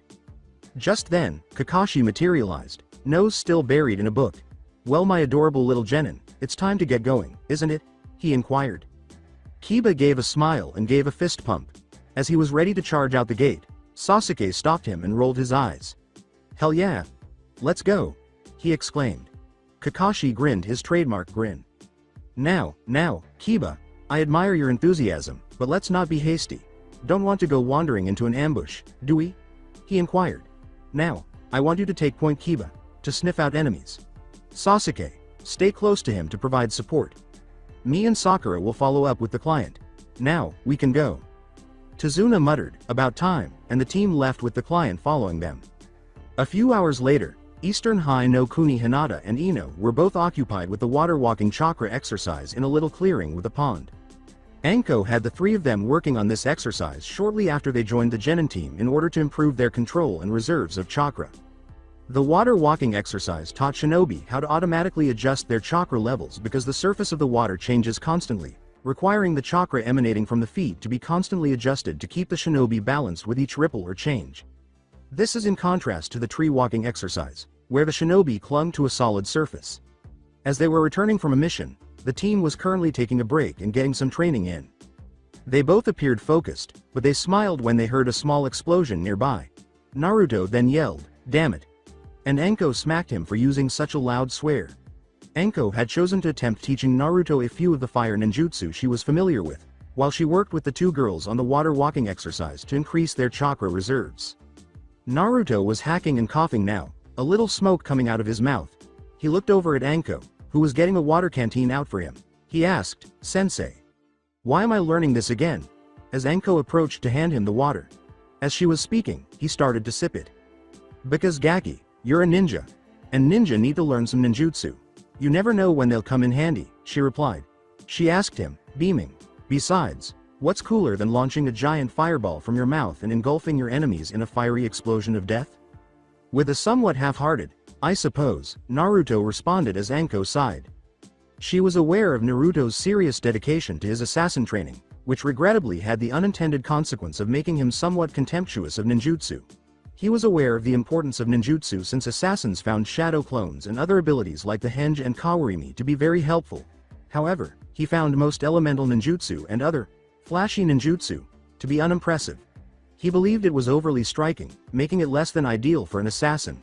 First of all, Anko let out a soft sigh. "Naruto, you have to remember that you're a shinobi as well. And you'll probably face shinobi enemies in the future. Wouldn't you like to have jutsu you won't need under your belt, rather than need them and not have them at all?" After giving her a quick glance, Naruto sighed. "You're right, sensei. Just wish it wouldn't explode in my face every time I try it," he replied. He nodded and prepared for another try. "Just take it easy, okay? No need to burn your lungs or anything," she said. He paused on the Tora hand seal after going through the others Anko had shown him. Drawing in breath, he focused on his chakra and shouted, "Kaden. Gokakyu no Jutsu. Fire release. Grand fireball technique," as he felt it form in his chest and begin to heat up. With a roar, he spit the chakra out of his mouth. Earlier attempts to use the chakra resulted in either it just ejecting smoke out of his mouth or it turning into flames that were too strong and exploded, luckily small enough to not pose a serious threat. On this occasion, however, a tiny ball of fire shot out of Naruto's mouth, exploding in the direction of the rock he was aiming for. When he completed the move, Naruto gasped but grinned. He exclaimed, "Hey, I got it," while Anko smiled. She gave him a congrats and made him cough up some smoke. "Knew you could finally do it, Gaki. Not bad for a first time, but you've still got a ways to go," she said. He coughed and drank a little more water from his canteen. "Tea, thanks," he said. The two of them made their way back to the shore to join Ino and Hinata, whose chakra reserves were beginning to run low. Anko smiled at each of them. "All right everyone, get some rest, and then we'll get moving," she stated. The call of a prey bird reached the genin as they were just settling in, sipping water, and making themselves comfortable. When Anko looked up, she saw a hawk circling and descending toward them. As it did, they could discern that it was one of the field messenger hawks, specifically trained by Konoha. Like with carrier pigeons, Konoha frequently used messenger hawks, a bird of predetermined flight path in return, to communicate with neighboring villages. Hawks were used because they were much less likely to be caught by soaring predators. But there were also some messenger hawks, trained specifically to deliver messages to teams out in the field. When messages were too urgent to wait for the team to return to Konoha or reach a Konoha outpost, these hawks, which were actually a summon connected to Konoha, could be used to employ specially trained hawks to detect specific teams of Konoha shinobi operating in the field. Now, the hawk leapt off and began flying back toward Konoha as it reached altitude, and the Junin swiftly removed the message from the tiny tube on its leg as the hawk landed on Anko's extended arm. With a blink, Anko started to unfold the communication. "What's it say, Anko?" "Sensei," Ino inquired, but Anko's expression darkened. She destroyed the message and said, "Team, we're double timing it back to Konoha and we're moving out in 5 minutes. Hokage. Sama needs us for an important mission." "What mission?" worried Naruto, seeing the grave expression on Anko's face. It was uncommon to see, which indicated that conditions had to be extremely dire. Anko gave them a quick look before continuing. She gathered and unlocked the few things she had unlocked from a storage scroll when the team had paused for their break. "I don't know the details yet, but it's important. So everyone rest up and get ready to move," she remarked. After 5 minutes, the trio of genin were rapidly hopping trees while trailing their sensei. Although none of them understood what was happening, they could tell by Anko's behavior that something significant was happening. As Team 8 entered his office, Sarutobi looked up. He said, "I'm sorry to have called you back to Konoha so suddenly, but a situation has arisen," as Raphael stood by his side and they moved to stand in front of his desk. He continued as the team stood at attention. Team 7 was dispatched this morning on an escort mission to Nami no Kuni. The client was a bridge builder who requested protection from bandits. Approximately 2 hours after their departure, they were ambushed by a pair of Chunin-ranked missing nins. The team handled them, and Kakashi, after questioning the nins and the client, found that Nami no Kuni is being taken over by Gato, who hired the missing nin to execute the bridge builder Tazuna. 3 members of Team 8 stiffened at the mention of Gato, and Ino blinked. "Who is this Gato? What's important about him?" she inquired. Raphael made the decision to talk. Gato is the head of a very large and successful shipping company. At least, that is what he is to the public. In truth, he's a smuggler and drug dealer who has been taking over small port villages, ruining them financially and then buying them out. More importantly, however, he's been active in the past few years in attempting to start up his illegal business within the shinobi villages. He was driven out of Iwa, while I dealt with his operations in Suna, and aided a comrade in taking out one of his operations within Mizu no Kuni, he said, placing a file on the table. As far as we can tell, he is somehow trying to gain footholds in the various shinobi villages, though for what purpose, we don't know. Ino gave that a blink. "And who are you, if I may ask?" "He's a part of your new mission," Sarutobi declared. "I need to send back up to aid Team 7 on their mission. Since Team 8 has not only shown that they are the most skilled of this year's current genin team, but also has some interest in the situation involving Gato, you'll be charged with providing Team 7 with backup, as well as escorting Raphael.san to Nami no Kuni. Once there, he'll begin his own separate mission, though he will have special permission to call upon the aid of both Teams 7 and 8 as need be." Hinata asked the Hokage, who nodded in agreement. "Hokage. Sama, wouldn't a team of Chunin or a Junin be more appropriate to send in as backup if Team 7 ran into missing nin?" "Normally, yes. However, I sadly do not have the manpower to spare. Preparations for an upcoming event here in Konoha have required me to assign a number of Chunin and Junin ranked shinobi on important missions outside the village, and the rest are needed to take on the normal missions we receive. That is why I'm assigning your genin team to this mission. With Kakashi, Anko, and Raphael present, I'm sure you'll be able to handle any threats," he stated. Anko nodded sympathetically. "We understand our mission, Hokage. Sama. Team, I want you all to repack and resupply, then get some rest. We'll meet at the gate in 2 hours, then head out." Sarutobi felt a tiny swell of pride in his chest as the genin snapped to attention and nodded to their sensei. "Very good then. Team 8, dismissed." The genin quickly left, Anko and Raphael trailing behind. Anko leaned over to talk to Raphael as they strolled. She nodded to Ino and said, "We might have a problem. She's going to have all kinds of questions. And I'm not sure it'd be good for the teamwork if we kept too many secrets from her." Raphael nodded after taking another quick look at Ino. "We'll tell her what we can without compromising the Brotherhood. Though it'd be easier and safer not to tell her anything at all," he added. "For now, tell her to wait till we're heading out. We'll tell her then, away from Konoha." The Junin with purple hair nodded and then smiled at him. "So was it my imagination, or was that cute little ramen girl at Ichiraku's trying to flirt with you last time we ate over there?" she teased. Raphael simply laughed softly. "She did, yes, but I had to let her down gently. I'm not sure she could handle dating someone with all my secrets," he replied. "We tend not to ask about secrets and stuff, since we have our own," she said, trying to sound mysterious. "Ah, too bad. She was cute. What you need though is a kunoichi." Raphael said, "Why the interest in finding me a girl?" Before his tone became heightened and dramatic. He asked, clutching his heart as if injured, "Are thou already so sick of my company that you wish to afflict me on a helpless young maiden?" Anko gave him a shoulder shove. "No, I'm just trying to make sure you don't end up some old recluse absorbed with your work." Besides, we need to try and enjoy every minute of life, considering how short it could be. Suddenly, Raphael put an arm around her shoulder and grinned. And what about you? When are you going to find yourself a nice man who will treat you like a queen? Just as Anko was about to respond, a mocking voice from outside the Hokage's tower interrupted. Well, looky here, the snake whore of Konoha. Raphael felt Anko stiffen beside him, and his head snapped around, his eyes narrowing. A sneering shinobi with a Junin rank stood in front of them. Raphael wrinkled his nose at the man's comment. Here getting another mission whoring yourself out. And who is this, your client? Raphael could smell alcohol on the man's breath. Anko shook a little with rage, realizing that the Junin in front of her was the one who had tricked her into going after the missing nin and taken the bounty along with his 2 accomplices. Why don't you go stick the sake bottle you were drowning in up your ass, she yelled. Hearing the disturbance, her genin team approached her with a worried expression. Ino inquired, Anko. Sensei, what's wrong?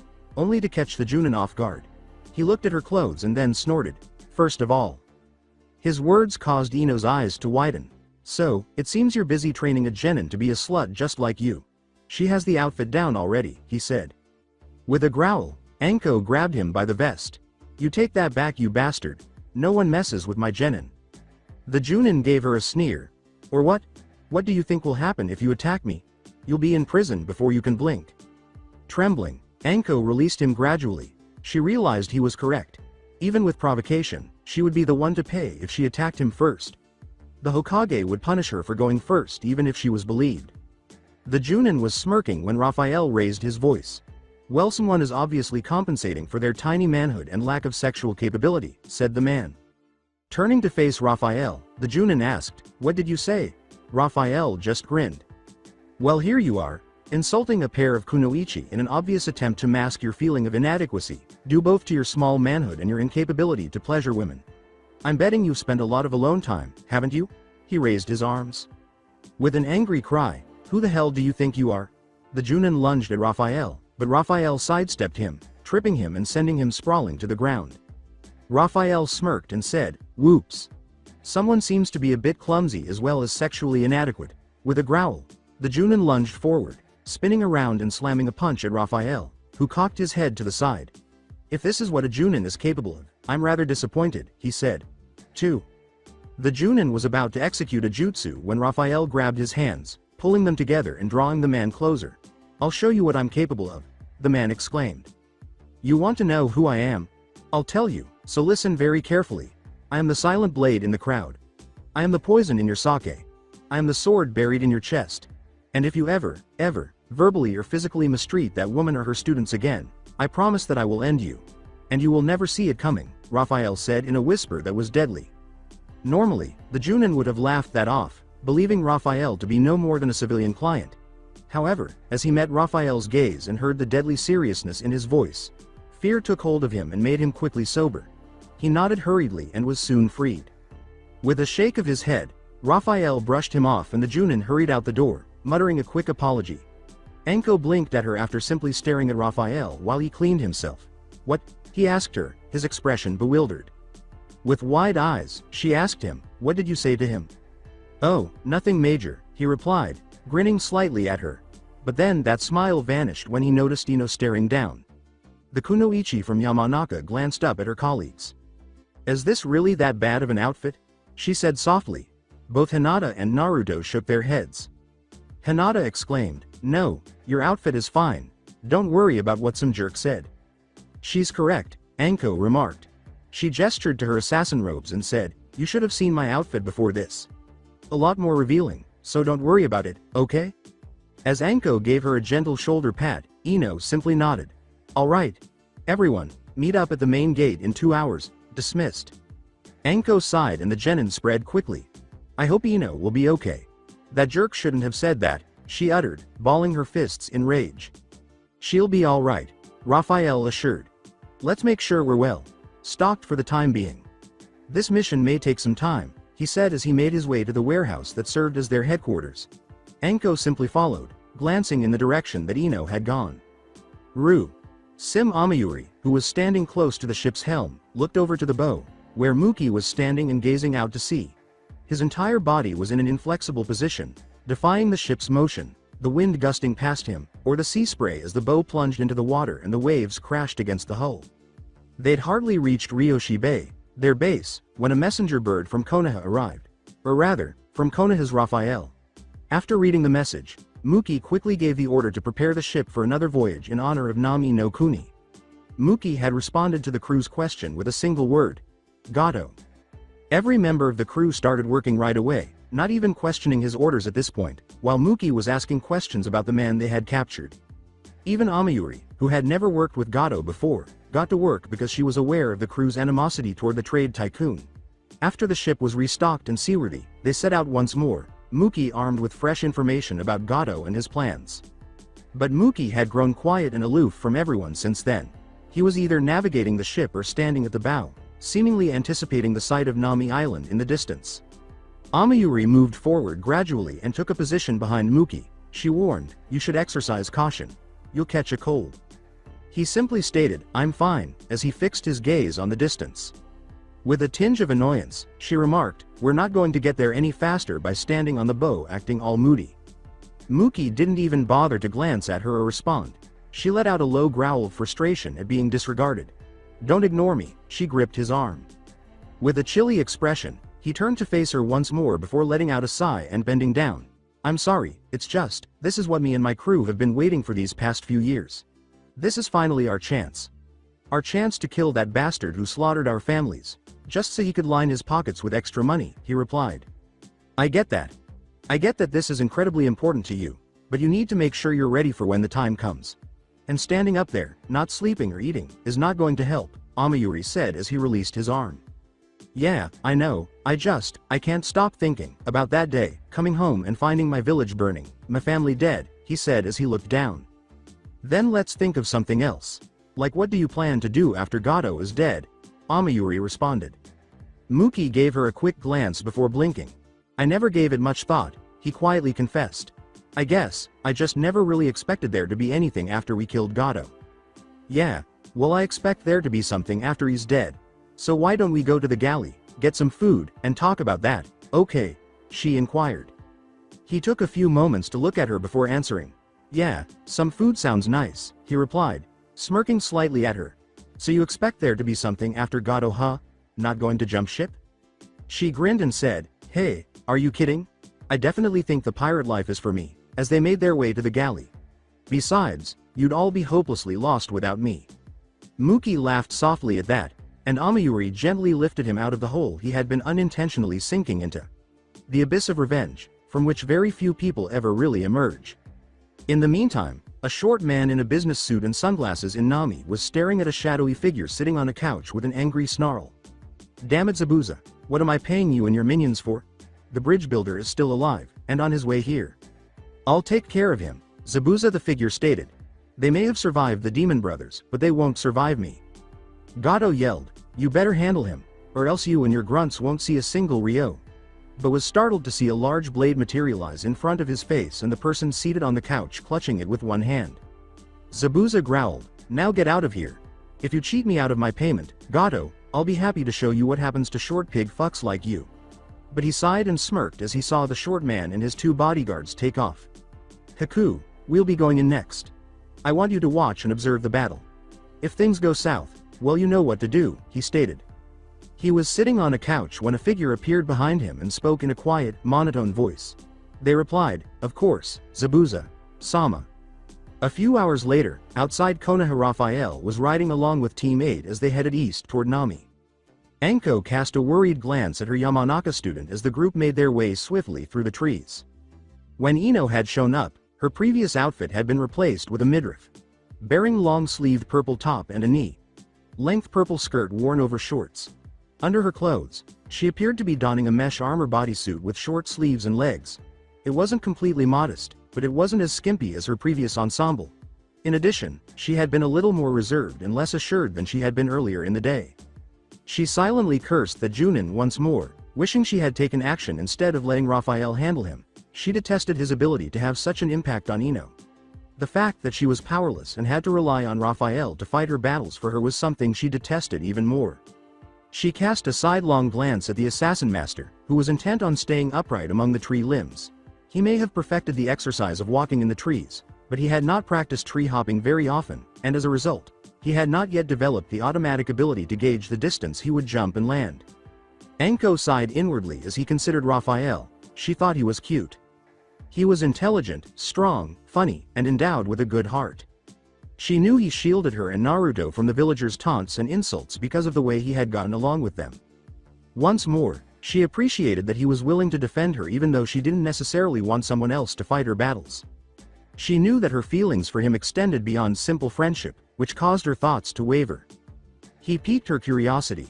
Though she might playfully deny it in response to Kaseki or Yugito's taunts, she did have feelings for him. The issue, though, was that she was afraid she would like him, or anyone, really. Even though she had Kurenai as a friend at least, she had never allowed anyone to become closer than that. Not since her sensei had deceived her. Additionally, she was afraid of the part of her that desired to open herself to Raphael and get closer to him. She shook her head, returning her attention to the task at hand. Later, she will have plenty of time to worry about her non-existent love life. They soon came to a brief halt so they could breathe. Raphael moved to Ino at that exact moment. He squatted down next to her and said, quite simply, Ino-san, I think you need to understand something. By now, you've probably realized there's something about the four of us you don't know about. Something that connects us. She pointed to each of their outfits' hoods and said, well, the semi-matching outfits are a bit of a giveaway. She could still see them, even though they were all down right now. Yes, well, I think it's about time to tell you what we can about that, he replied. Normally, I wouldn't do this. For both your safety and our own. However, it will be hard for you all to work together as a team if you don't trust your fellow genin or your sensei. Ino focused all of his attention on him and started talking.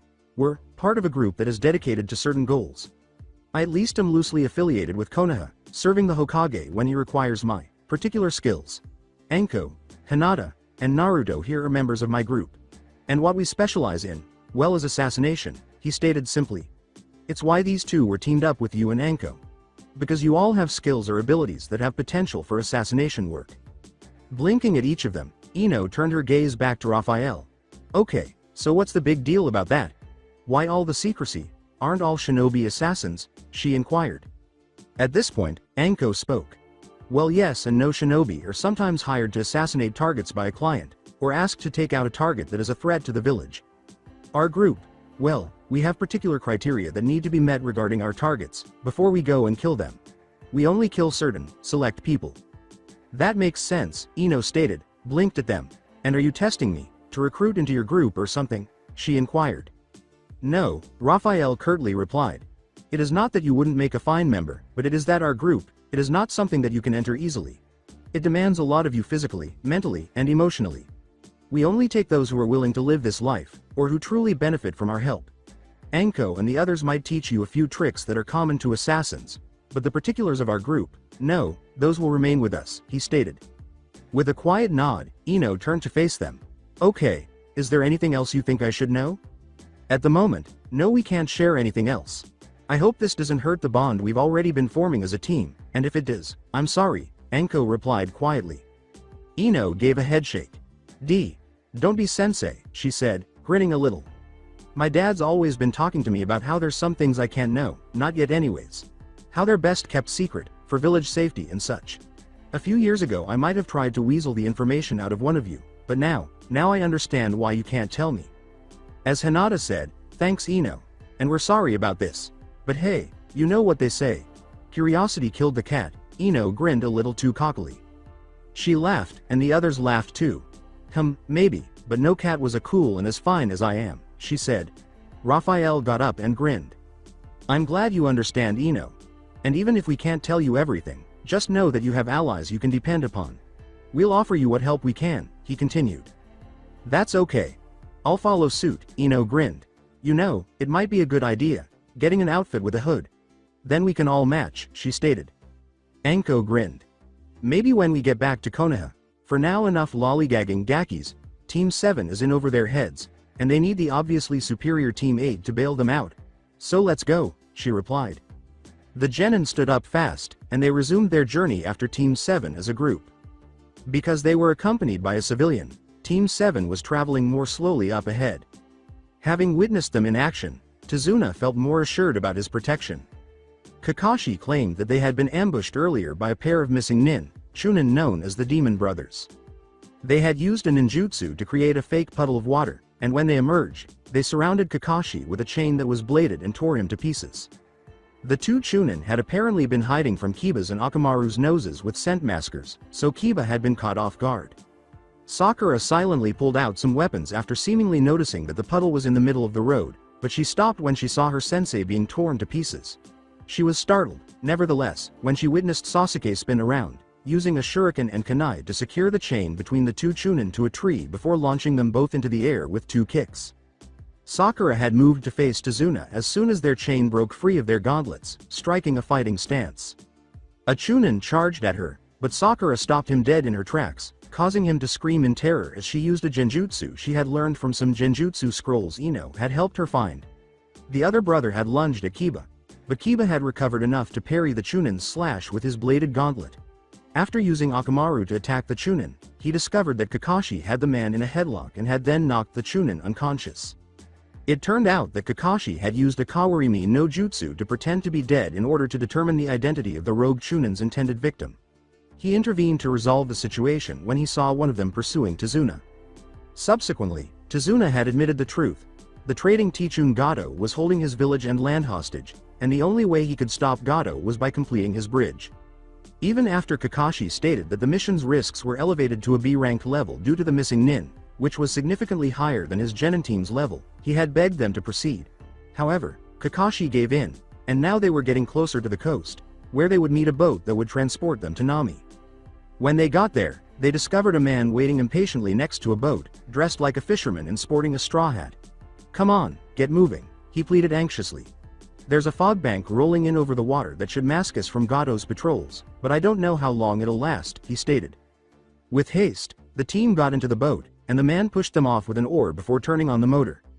Before long, they were moving toward the exact fog bank that the fisherman had described. Kiba blinked when the boat pilot, about 30 minutes later, grabbed the oar and turned off the engine. He said, "Hey, what's up?" The pilot mumbled, "Quiet. We don't want to draw attention to ourselves," as he rowed the boat ahead. As he was doing so, a huge shape started to emerge from the mist. "There it is," Tazuna muttered softly, his tone bearing a trace of pride. "Isn't she something?"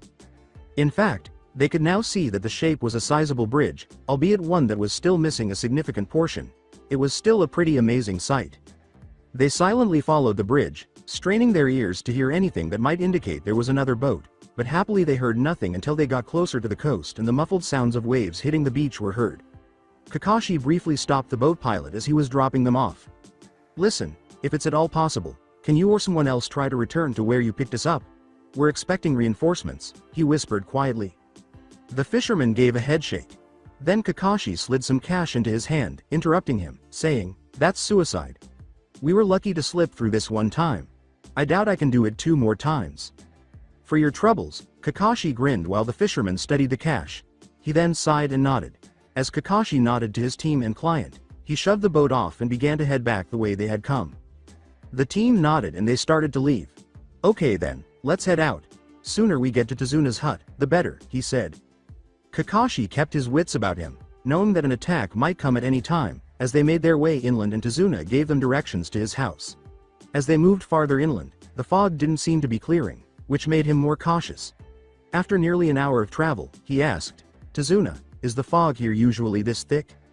"Well, sometimes in the morning, but occasionally we do get some really thick fog inland, even during the middle of the day," said the elderly bridge builder. Kiba growled and threw a kunai into some bushes before Kakashi could reply. He yelled, "There's someone in there."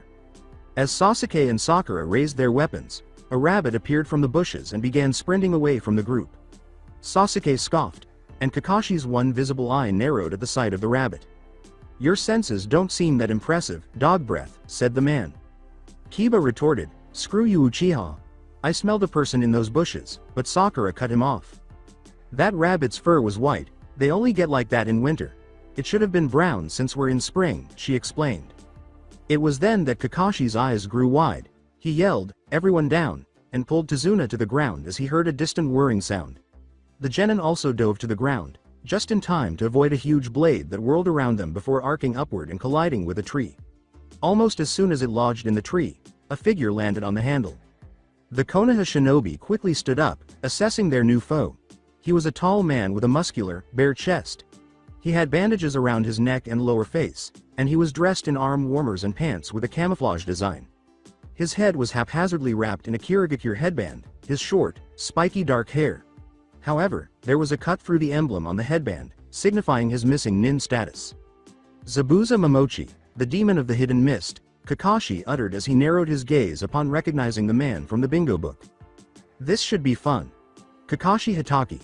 No wonder the demon brothers failed, Zabuza uttered in a menacing, ruthless tone. And these must be your cute lil genin, I hope they're ready to die.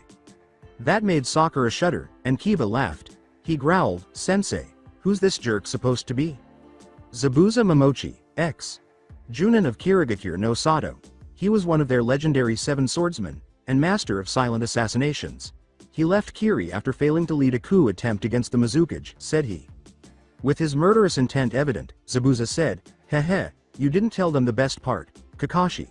How I graduated from the academy, causing the 3 genin to shift uncomfortably. I'll go ahead and tell them for you.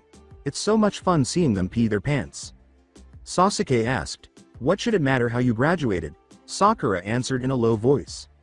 Kirigakure no Sato used to be known as Bloody Mist, because their academy students were paired up with each other, and studied and trained together. When they were ready to graduate, each pair were forced to fight to the death, in order to graduate. Only those who killed their partners graduated. With a nostalgic yet bloodthirsty tone, he said, hey, indeed little girl. That is, until I came along one day. I was just a little kid, with no training at all. And I killed an entire graduating class at the academy. I still remember the feeling, slaughtering those students, being covered in their blood, it was glorious, he stated. Now, Sasuke and Kiba were both pale and shaky, and Sakura was trembling in fear. Kakashi had an intense expression on his face, and Tazuna appeared as though he was about to throw up. With a simple smile, Zabuza let go of his sword and yanked it out of the tree along with him. He then sheathed the weapon onto his back. I'll do you all a favor. I'll let you all leave and return to Konoha, unharmed, if you hand me that bridge builder. My client wants him dead, he stated simply. Drawing a kunai, Kakashi moved in front of his students. Not happening, he uttered, and then yelled at his students. Majin formation. Protect the bridge builder. Kakashi carefully moved his hand to his headband and pushed it up, exposing his other eye, which had a scar extending through it from above the eyebrow to below the eye, as the 3 genin formed a triangle defensive formation in front of Tazuna. But when he opened his eye, he saw that this eye was red with 3 markings, in contrast to his other black eye. When Zabuza saw it, he grinned. He said, my, the famous Sharingan. I'm honored, copy. Cat Kakashi, causing Sakura's eyes to enlarge. She said in a whisper, Sharingan. He has a Sharingan, but how? Zabuza simply grinned and leapt back, positioning his hands to execute a jutsu. At the end of the day, it doesn't really matter. I'll just enjoy going on a killing spree, he uttered before using his trick. Kirigakure no Jutsu, Hidden Mist Jutsu. Zabuza vanished into the mists, and it seemed as though the fog surrounding them thickened, making it even harder for them to see. Sakura shuddered because she could hardly see Kakashi anymore. What's this? She murmured. The Kirigakure no Jutsu, declared Kakashi. It's a specialty of Kiri shinobi. They utilize their chakra to generate a mist to hide their movements, before sneaking up and killing you. And Zabuza is a master of it, of the silent kill. Zabuza's voice rose up through the mist at that precise moment. With a killer intent that filled the air, he said, hey, compliments will get you no mercy. Now, who should I kill first? The mongrel with the dog, the pink-haired girl who's wetting herself, or the pale-skinned emo? At this point, Sakura was on the verge of collapsing due to the sheer terror that the 3 genin were experiencing. As she was about to let go of the kunai, they sensed a different presence that seemed to negate Zabuza's intention to kill. They all turned to stare at Kakashi, who had released some of the mist and flared his chakra, banishing Zabuza's desire to kill. He smiled at them and said, all of you calm down. I promise that I will protect you. I won't let my comrades die. Zabuza emerged in the center of their group before they could take comfort in that. With a crazy gleam in his eyes, he exclaimed, too late for that Kakashi, as he prepared to turn around and split Tazuna in half. That didn't happen, though, because Kakashi suddenly materialized next to Zabuza with a kunai embedded in his chest. With astonishment that the fight had already ended, everyone stared. That is, until Kakashi noticed that, rather than blood, Water was dripping from the wound. He exclaimed, "What? A Mizu Bunshin?" as Zabuza burst into the water. Concurrently, Zabuza materialized behind Kakashi. He yelled, "That's right, Hitaki. Now you die," as his sword cut Kakashi in half, severing him from his left shoulder to his right hip. He gave a menacing smile, half expecting to see a blood fountain appear. Rather, he saw drops of water from Kakashi's two halves, and then both of them burst into the water. This caused his own eyes to widen. He yelled, "W. What? How is this possible?" while Kakashi's genin gazed in wonder. The genuine Kakashi appeared behind Zabuza and said, "Two can play the Bunshin game," his kunai at his throat. "Don't you agree, Zabuza?" he asked, sounding a little arrogant. Zabuza's gaze grew strained. "So, you copied my jutsu through the mist, and used it as a replacement, just like I did," he said insecurely. "Very clever. You're almost living up to your reputation, copycat Hitaki."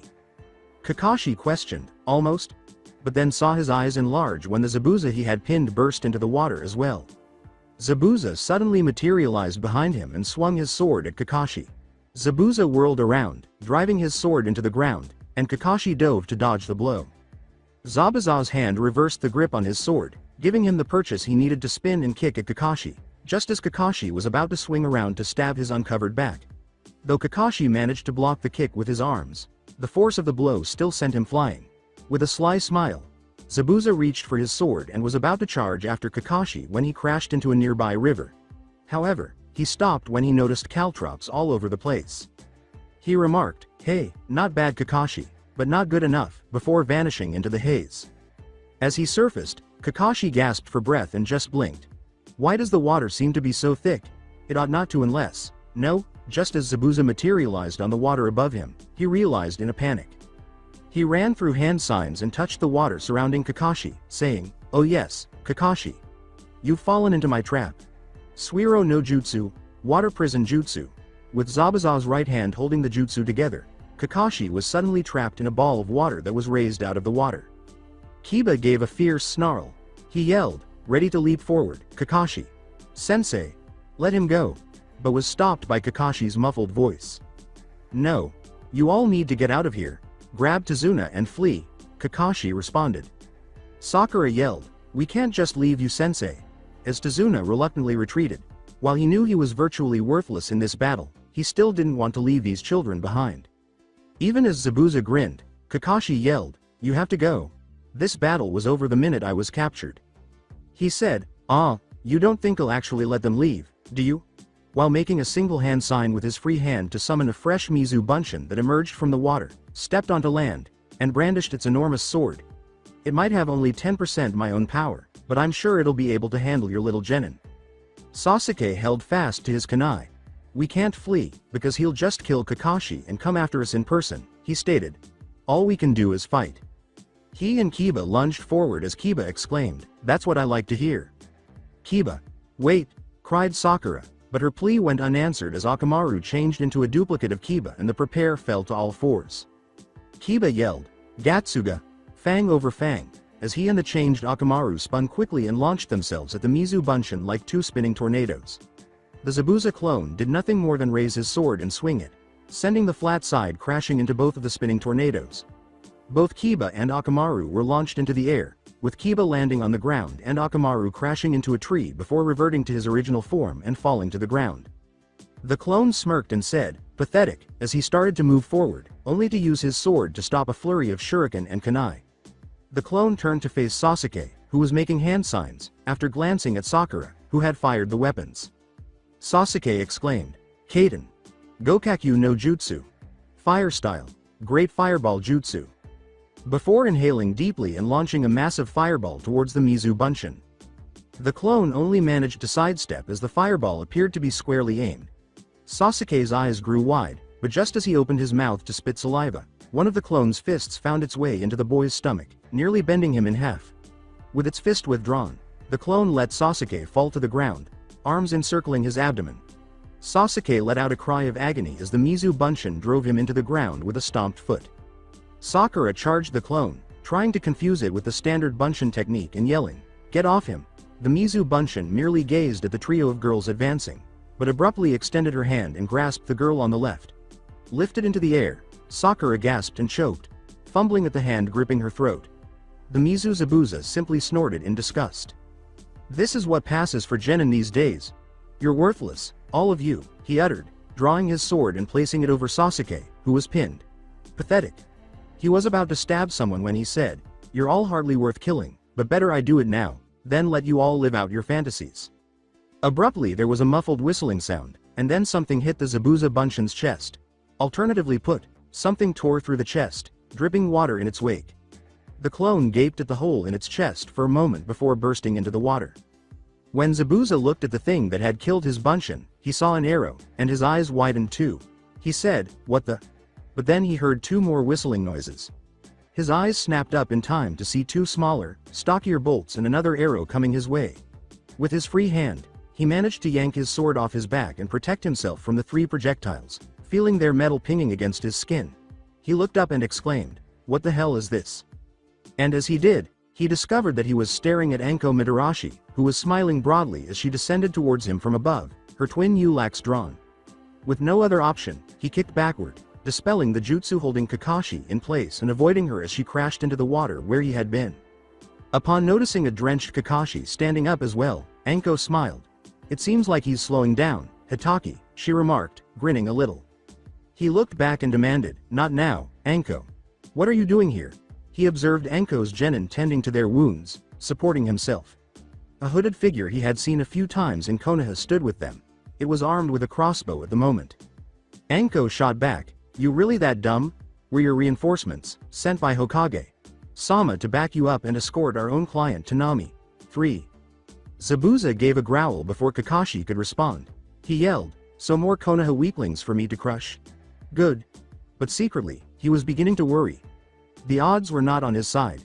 6 genin, 2 junin, and that other man, whatever he was. The hooded figure brandishing the crossbow was obviously not your typical civilian, he realized. While armed, he was not. All Kakashi could do was snarl a little, upset that Anko had shown up and that Zabuza had taken him by surprise.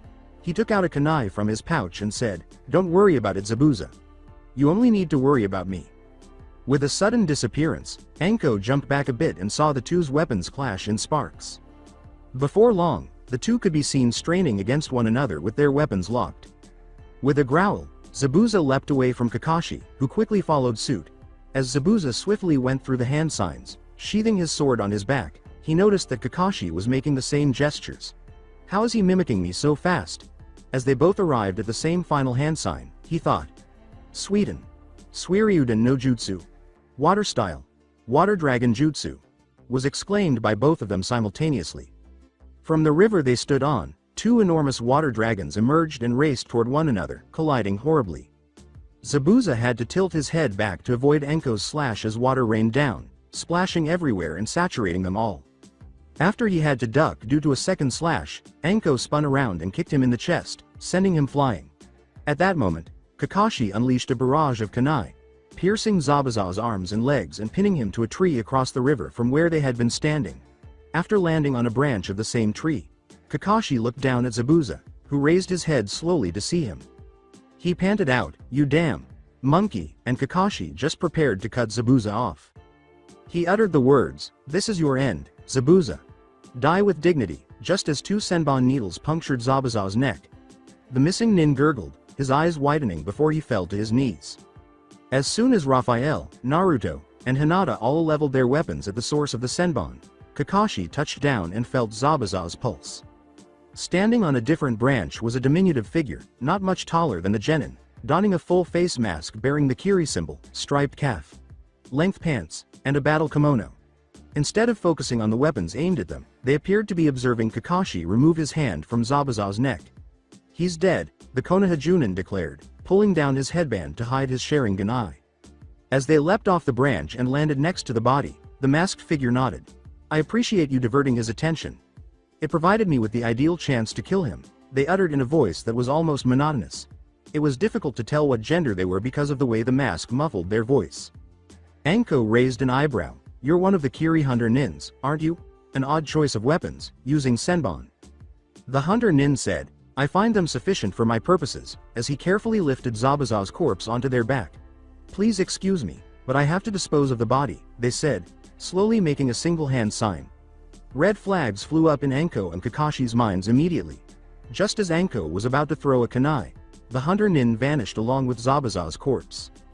Oh my god, she snarled with frustration. Behind them, Hinata was carrying Akamaru, Raphael was piggybacking Tazuna across the river, and Ino and Sakura trailed behind Naruto and a shadow clone carrying Kiba and Sasuke. In that instant, Kakashi turned to face Anko, his visible eyes slightly narrowing. He yelled, "Anko! Why are you? Hokage! Sama should have sent at least a team of Chunin. Why did he send you?" Anko stated, arms crossed, her expression annoyed. "Well, he sent us," she said. "My team was assigned to help protect Tazuna, as well as escort our own VIP down here. Someone who's going to look into the Gato situation." Tazuna blinked, then turned to face Raphael, who had moved to one side after placing him on the bank. He questioned, "You're here to deal with Gato?" Raphael gave him a quick glance before turning to face Anko and Kakashi. "Yes. But right now, we should focus on getting someplace safe. Your genin need to recuperate from their injuries," he told Kakashi. Had he not been struck by a sudden wave of exhaustion, Kakashi would have responded. Weary, he nodded and turned to face Tazuna. He said, "Tazuna-san, if you would."